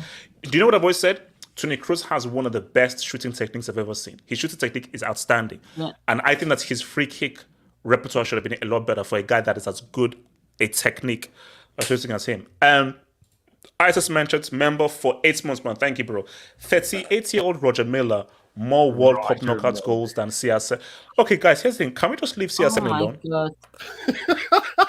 Can we just leave CR7 alone? Shout out to Albert Cardenas. Kaisuke Honda slept on. Honda's pretty good. Also Nakamura. Nakamura. It's Kaisuke Honda. Stupid. Yeah, that. Okay, no, isn't it Kaisuke? Or is it Kaisuke? Okay, Dorian, let me don't argue with the Japanese person. Okay, look, I know Japanese. Okasa, Subalashi, Daijobu, Subimase, Origato Saimasu. Hey, your boy knows Japanese. Hey, what's up, baby? What about Fukushima? Are we not going to talk about Flick? Flickaroonie? Look. What more is there to be said about the Flickster, man? Okay. The Flickster. Okay, that sounds like a pedophile. Who wants to, no, just relax. Okay, who wants to go off on the Flickster? Because guys, I need to get my guys. Baldur's Gate 3 is waiting for me, bro. Baldur's Gate 3 and Starfield is waiting for me. So guys, make this thing quick because I need to go to Starfield. Why aren't you not streaming it? Why aren't you not streaming it? Yeah. Can I say something? You said you were going to stream it. Wait, Starfield or Baldur's Gate? Whatever you're playing. I actually started streaming Baldur's Gate, but I was like, damn, this combat makes no sense. So I need to actually figure out the damn combat. I'm playing Starfield via cloud streaming, so it's going to be hard to we want to watch an old man work on his motor skills live. I mean, here's the thing, man. Here's the thing Ricardo, because of that, You're not going to Bro, see me stream he's and so everything. cautious about playing video games, man. Nah. You're not going to see me stream anything. Okay, guys, go off on the damn Flickster, man. I'm giving you 2 minutes because my ice cream is waiting, bro. 2 minutes to go on the Flickster. Samasi, I'm giving you 2 minutes to go on the All I Flickster. want If you to say any say swear is- words, I'm going to cut your mic. Samasi, No, you have 2 minutes. thank God No, he was sacked. Samasi, any swear words, earlier. I'm going to cut your mic. No, Flickster I'm sounds not. like a Pornhub name. Samasi, if you I'm giving you 2 swords. If you say 2 swords, I'm gonna cut your mic. This ain't me too. So man or woman, I'm gonna All cut your I damn wanted mic. to say, Nagelsmann shouldn't be the next manager. Flick should have been sacked already after the World Cup. We didn't do it. We are a mess. I don't know what's gonna happen to Germany. So I don't know. It's a total mess. The DFB which should hang their heads in shame. So I don't know what's gonna happen. But the Euros, forget about it. Just forget about it. You bring up Yusuf's I'm comment. just waiting for Klopp to come. Can I talk on this, HS? That's a good one. No, go for it. No, go for it. No, man. Yeah, I think the middle generation, the middle generation of Draxler, Maya, Godza, Royals. No. Wait, sorry, they no, all hold on. failed. Mods, no, sorry. Mods. Can you please put Yusuf in timeout, please? Can you please put Yusuf in timeout? Mods, put Yusuf in timeout right now. Put Yusuf in timeout right now. I'm sorry. No one continue. Please. No one continue. Yeah, the middle generation, of Marco Reus, Mario Godza, and all of these guys, Draxler, Maya, they all failed. Can you Even bring up that many comment? Julian Brandt, where's Brandt, and all of these guys, they failed. That's why, even Tony Cruz retired internationally. He could have still been playing for Germany, at the top level. But he retired long ago. So is this on Flick or on the players being trash? It's on the players. It's an institutional thing. The manager changing won't change anything because the modern players are now running on the fumes of a generation long ago which won the World Cup. And all this while, it has all gotten to shit, it's all rotten. And now they have nothing to, do about it, essentially. Yeah. They're stuck now. They're stuck. Guys, Now can I say something? they have to reinvent it all over again. Take new youth, a new system, all start from scratch. Everything they have to do. New manager won't change anything. Let me speak on this real quick. Yeah, can I Oz, just go say for it. Oz, go for it. So when we had this when the Confederation Cup happened and Germany put out that super young squad and still somehow wanted that Confederation Cup, we were talking about how Germany's future is in good hands because these players are so good that even with their youth players, they're going to be dominant. Now, I saw that Hangout. I wish I was on it. I was doing out work. I was like, damn, I wish I was. You guys went in on Hansi Flick. For what? Bro, if we're being honest, this is HH, and I do not agree with this. You said he had to be sacked. Why was he not allowed to have that France game? Tell me that. Oz, because Napoleon would have risen. The resurrection. No, Oz, because Napoleon would have risen on Tuesday if Flick was there. Okay. That's why. But hold on. Chirac would have came back. It would have been But revenge hold of on. Hitler, man. Like The thing crazy. is, All right, Delta. No, can I just say something? I know, but The goal. So here's the thing. So Delta, that's a yellow. So relax and everything. Continue. Oz, continue. see, the thing is, if he lost to France and then he got sacked, I could understand. I'll still disagree with it, but I could kind of understand it. Guys, these are friendlies. You're acting like he's getting dominate in the Euros or something. Yeah, but Dr. Oz. Wait. But That's why that one won the game in 5 matches. That one won the game in 5 games. Let us land. No, Saul Now, Goodman is crazy. I'm not saying Germany are bad. They're horrible right now. That's not the point. Now, if you told me this and they played like, I don't know, France in the Euros and they lost, understandable. He had to be sad. But if these are friendlies, and let's be honest, when you're in a friendly, more times than not, you're not aiming to win the game. You're trying to perfect your tactics. So either way, these friendlies wouldn't amount to much. Now, the reason why I don't understand this sacking, now, granted, the tactics have been garbage up to now, and I'm agreeing with you guys that saying that Germany are trash. I'm not disagreeing with that. But to say that Hansi Flick is the main problem of this German team makes no sense. Like you can't. What is the main problem? You know what I think the main problem with Hansi Flick is that what we saw at Bayern Munich when they won the treble, I think his system requires a lot of intensive preparation, and like you can't get that at the international level, and you also need very specific players to make his system work. And again, you can't do that at the international level. And I agree with that. I agree with that. I think with Hansi Flick, it was just more so like the fact that he won the treble in the way they did it, with being incredibly dominant. Like that's not like Bayern were really dominant that year. Yeah. They thought that okay, this is the guy that can replicate it for Germany, but they didn't have profiles. I think the reason was that they hired Hansi Flick was because he already had a system where Germany were already trying to do under Joachim Löw, where you have this high line where you start pressing. We had this Gegenpress. Hence why they thought Hansi Flick would just add to that dimension. But the thing is, and it will never make sense to me. How did Joachim Löw, first of all, had so much freaking time, and yet Hansi Flick had what, a year, and that's it? Granted, he doesn't even see these players that much. So where is the evidence to me that says that Hansi Flick was not the right fit? We have no idea. You had to see all these friendlies, and let me say this: what changing a manager now? What does that do? It doesn't do much. No, the players are going to go. The players are going to go. The players are going to go to their clubs. The players are going to go to the clubs in like what, a week and a half time. So first of all, you're not getting any taxes in there, and then you have the Euros who are coming up next year or the year after. I'm not even sure. It's in months. It's months away. Where are you going to get the tactics to get this German team to play what they want? Hence why this sacking makes no sense.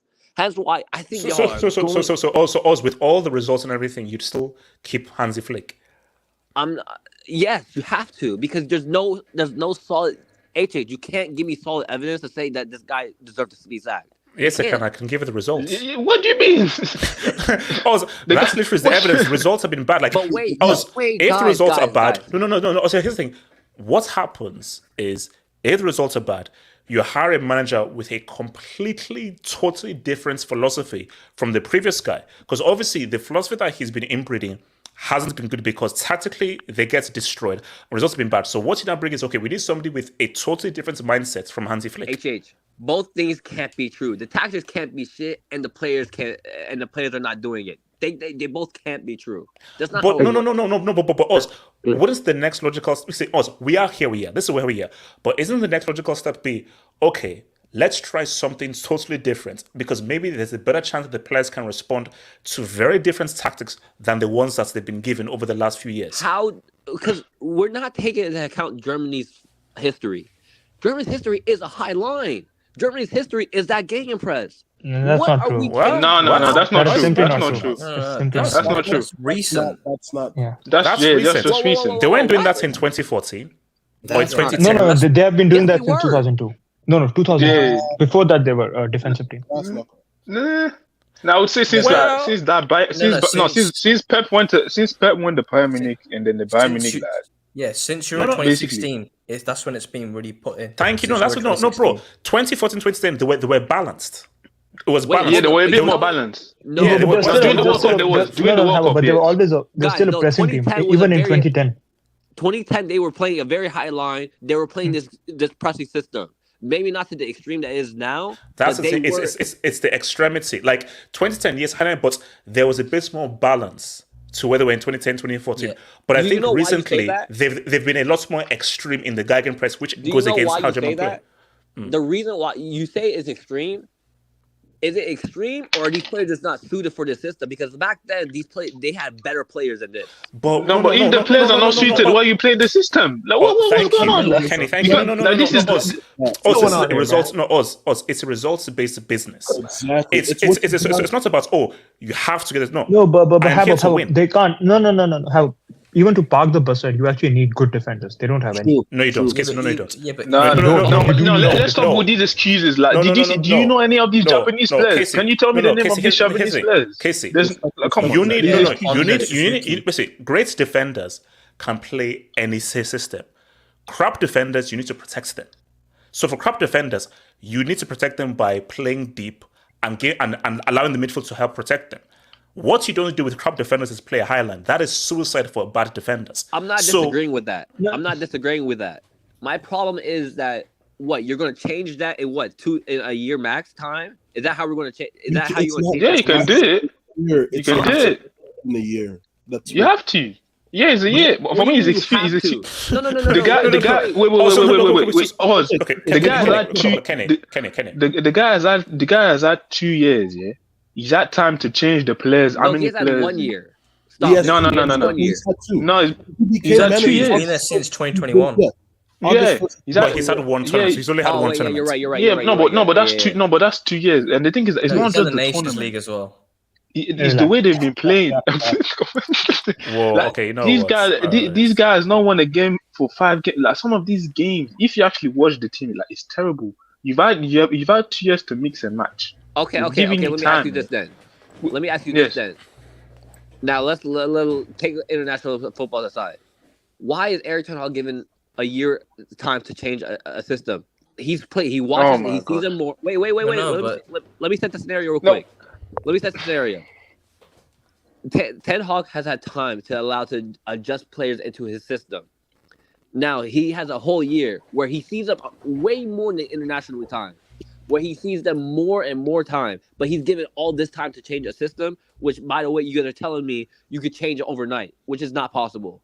Is that what we're doing now? But you're acting as you're acting as if these guys doesn't watch these players play. Like just because you're not in the team, they watch these players. They study the players. They don't just say, it's 2 weeks and then we're just gonna improvise the training. They're gonna watch them play. Hold on. I'm J-West. Yeah, just quick on that. When using the Ten Hag example, if you look at the first few games, Man United last year, we tried to do the possession football, but we didn't have the personnel required to do it. So he changed the system. Hansi Flick has not changed it. He stood in the high line with, was it Sula, Rudiger, Schlotterbeck? He put in Kimmich right back now. He keeps mixing and changing. You can't do that. He's kamikazing himself because you can't play a high line with Sula and then you got Ter Stegen. This is not I agree with that. Different I agree with. You guys are thinking that I'm telling him to freaking gegenpress. No, I'm not saying that. I'm saying, tell me. Okay.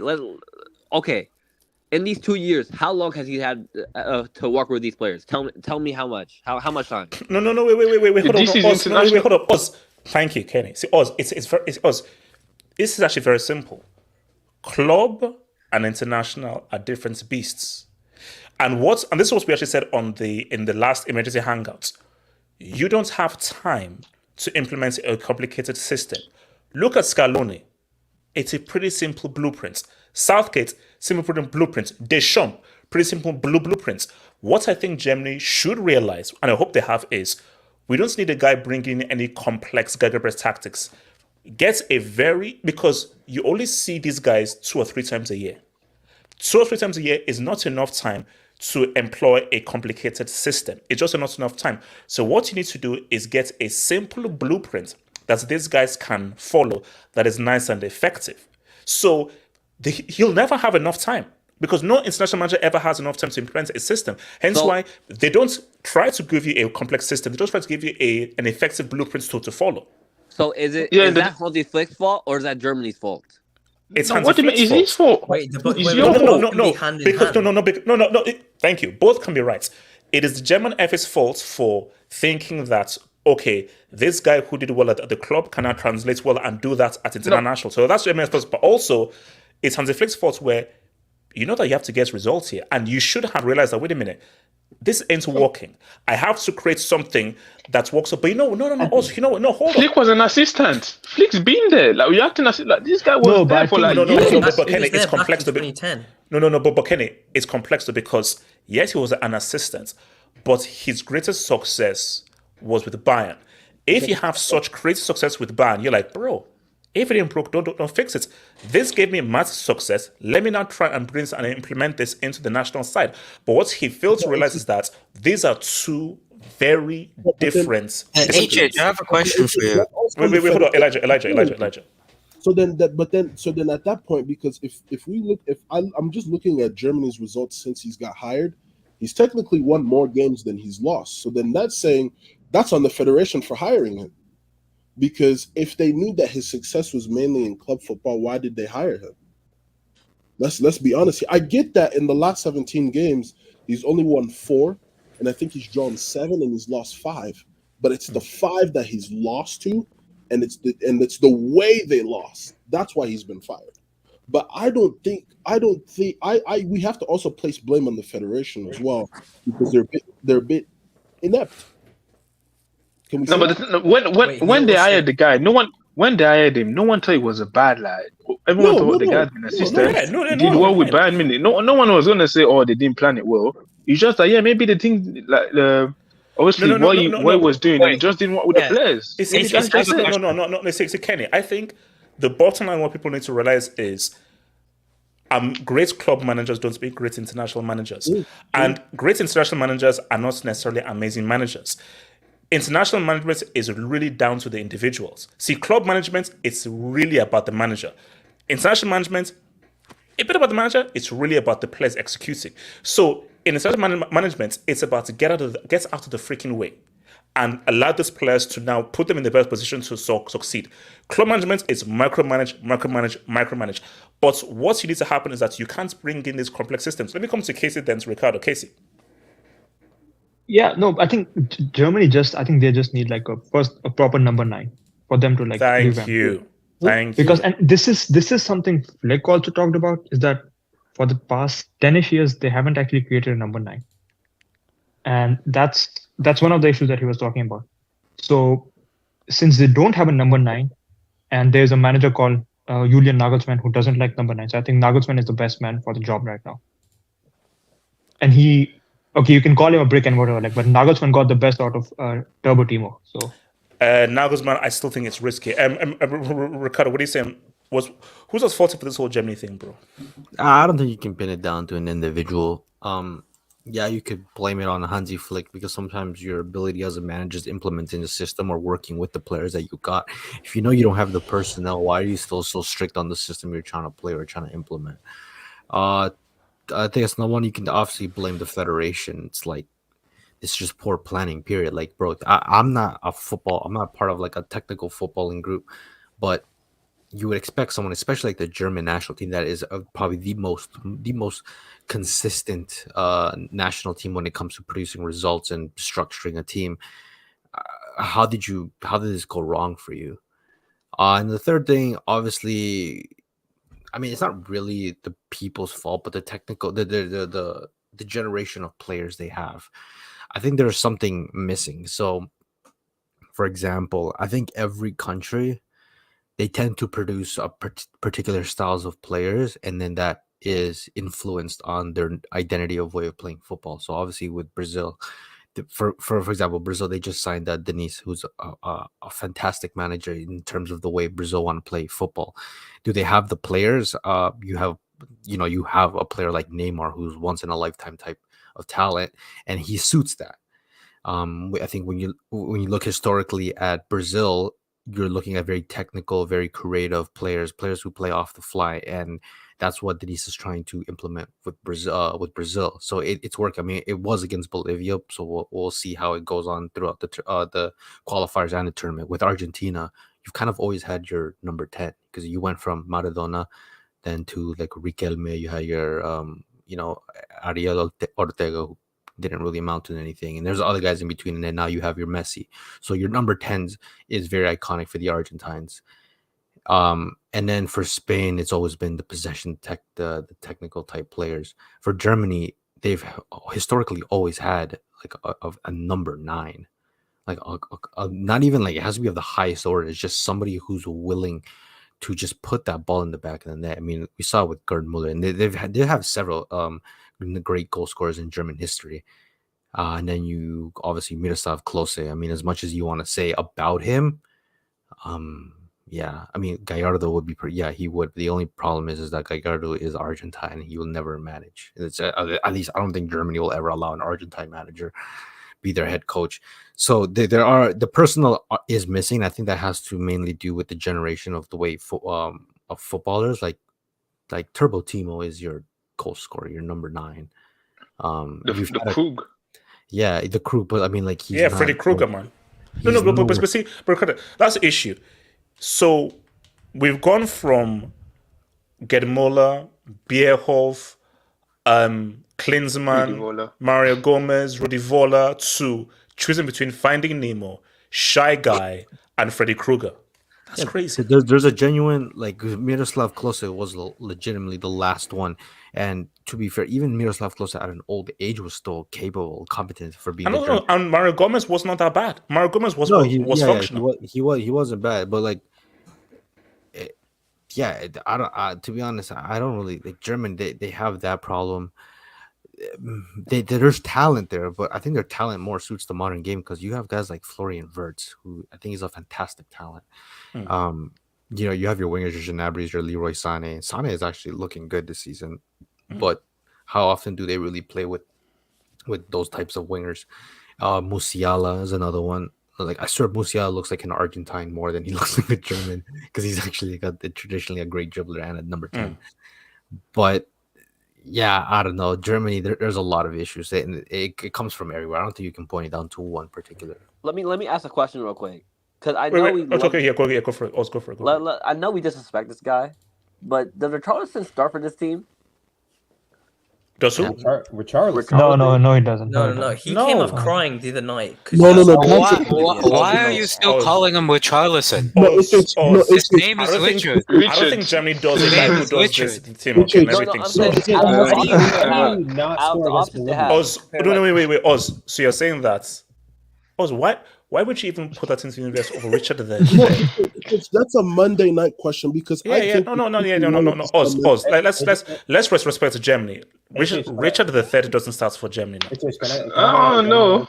Yeah, at least Havertz didn't start crying when he came off the pitch. Yeah. Okay. Wait. Hold on. Delta. What you saying? Delta. Mentally going on. I don't know if we're really deep in this, but football is moving towards a way that we've never seen before. I mean, we look at Germany now out of the group stage twice. We look at Italy not making it. I know you guys spoke about this yesterday, but guys, I mean, even if Germany got Nagelsmann, right? I don't think it's gonna change much. I'll be honest with you. I mean, nope. Yeah. So we're looking at we're basically looking at Germany not even making it out of the 2026 World Cup group stage, or even making it out of the Euros group stage. But are they even going to be in the Euros? Because it's home nation. I forgot it's in Germany. Yeah, right. Yeah. We're honestly just it's crazy to even think about it because we're talking about Germany and Italy, and I don't know if I'm missing other top European nations who have a World Cup pedigree or a Euros pedigree, but these two have won 4 World Cups. I don't see them making the next World Cup or even Spain hasn't been good either. Let's be real. Spain, I mean, we got to be real about Spain. We got to Italy as well. It is 7-piece Georgia. And hold on, I'll make it final. My point is, in all of this, we've seen Morocco make an impact. We've seen Japan make an impact. We've seen Saudi Arabia shock the world. My point in all of this is football is going to a path that we're going to see other nations who aren't known for the World Cup pedigree defeating those highly calibered nations. So you're saying Pulisic is going to lift the trophy? The thing is, that's where you're going. My thing is, don't put it past us. Don't put it past us. Because all of this, you read it here first. Okay. I have a question. No, guys, wait, hold on. Imagine Pulisic lifting off the World Cup. Do you know how wild that's? Honestly, I can't be having the USA winning the World Cup. Okay. Would I be wrong if America won the World Cup, their first World Cup on a home soil? Would I be wrong in saying it was rigged? Yeah, no, I can't be having America. The way American brags, The way Americans brag, if they win the if football America World Cup, wins their first World Cup on a home soil, that's it's soccer. Yeah, like it's crazy. I'm sorry. Hold on. AJ, I have a question. Wait. Hold on. Delta, then okay, Delta, wait. Think about it this way. Maybe Elijah can help me out on here. We've seen the O2 World Cup, how South Korea got, whatever happened with the refs against Italy. We've seen it in 2022, Qatar and Messi. Now, I know people are going to say it's not rigged, it's rigged. But my thing is, every call that went to VAR was a penalty. It was supposed to be 50-50, but it came out to be 100%. Now, in 2026, it's going to be in U.S. soil. And my thing is, if we've seen Morocco made it to the World Cup semi, why can't we see the U.S. making it to the World Cup semi, or heck, even final? Like, why Morocco, man. Respect Morocco. No, I do. I think Morocco is going to a path that they're going to beat these European giants. And I have full respect for the Moroccan team. But I'm just saying, I'm making a point here that if they could do it, and the U.S. is on a similar level to Morocco, let's be honest, guys, they're right up there. Okay, guys, let's put it. America are not winning the World Cup. Wait, HH. I'm not saying I have a question. I think we can come to What about Mexico though? Nah, Mexico, dude, they're in Mexico is a mess. No, but also here's the thing though. I think, correct me if I'm wrong. Only the Canada. Okay, stop it. Stop it. HH, No. But all the knockouts games are in America though, so Mexico don't have home soil if they make it through. So, if it was held fully in Mexico or Canada, then maybe. But guys, America are not winning this. No, come on. Wait, HH, is it Doy if Pulisic holds that trophy? Oh no, LeBron James of soccer might come through. If Pulisic lifts up that trophy in 2026, that is the greatest joy of all time. What about if America win the World Cup, that will be the greatest joy of all time. For me, HH, all I want for this to happen is the following thing. I just want Congo to get past the group stage because it'll be our first World Cup in 52 years, and the US wins it. I retire. I'm done. But Elijah, that's not realistic. America winning the World Cup, that's not a realistic notion. Why is it not? See. Realistic is semis is realistic. Final or winning, it's not realistic. Are we still putting? Are we still putting a Putin tax on that 2018 World Cup? Because Hold on. So shout out to your boy Casey. Starfield after specific mission is next level. Have you beaten that? I'm playing Starfield here. Bro, how do I upgrade my freaking ship? These bomb-ass pirates are No. It's because no. I know why you're saying that, because I had the same experience because you played a. Are they Somalian? Okay, but I think you played a lot of No Man's Sky, right? You played a lot of No Man's Sky. Yes. Yeah, and that's why it was hard for me also to just. Yeah, I don't know, because I'm like, what the hell? I'm getting completely destroyed. Like, what the hell? I need to upgrade my damn ship. So yeah, but no, I'm going to play more tonight though. Rodney Antoine, who is the best long range shooter ever? Opinions. Van Bommel. Zlatan for me. Zlatan. I have a pet peeve about this. I think Ronaldo's the greatest long range shooter in Champions League history. Bro, this guys. No matter this, are you okay? Are you hyping that? Are you happy? No. Cristiano's up there as well. Cristiano's long shots. You can say Cristiano, Ibra, Van Bommel. What about the guy from American Sniper? Wait, HH, I actually have. Wait, what are you saying? HH, on the super chat, I actually have a very big pet peeve. Is there anybody in the world right now who actually is good long range? There's like no one who has good shooting tech in the world. What is long range? Because some people do say Valverde sometimes has that. 30 yards and over. No, but some people Valverde. Point of view, from a statistical point, it's just consider anything outside the box. No, I mean, like 30 yards and over. Yeah, 30 yarder. Yeah. Wait, quickly. Let's be honest on this long shot as well. Like, some of these long shots back in the day, some of these goalkeepers were Kenny don't. I'm sorry, some of these goalkeepers. My thing, do you know why? Because again, this is maybe a topic for another Hangout. Managers tell you not to take risks, and the focus is on keeping hold of the ball rather than wasting on a shot. So hence why I brought in training. You're not even training on long shots because you're training on triangles, keeping the ball, possession, and everything, because people don't want to take risks. So Yeah, that's like, why I you hardly see think- many long range shots, because in my guys are like, opinion, no, we must not lose the ball. Who would you say generates the most power in today's I mean, game? Szoboszlai is a very good long Valverde, shot. Valverde, Szoboszlai Valverde. You know what? long shot. Szoboszlai might be up there. But That Chananoglu guy, yes, some power. yeah, he's alright. Although he's often, but I think Szoboszlai. I mean, this guy's shooting technique is out. Bro, they It's gave him an crazy. 82 in the EAFC ratings. I still think it's Ronaldo. I say EAFC ratings. EAFC. You know what? On that note, guys, I'll see you on the Monday members hangout, bro. Members hangout on Monday, guys. Peace out. See you on Monday, members hangout. Peace out. Peace out. Peace out. Peace out.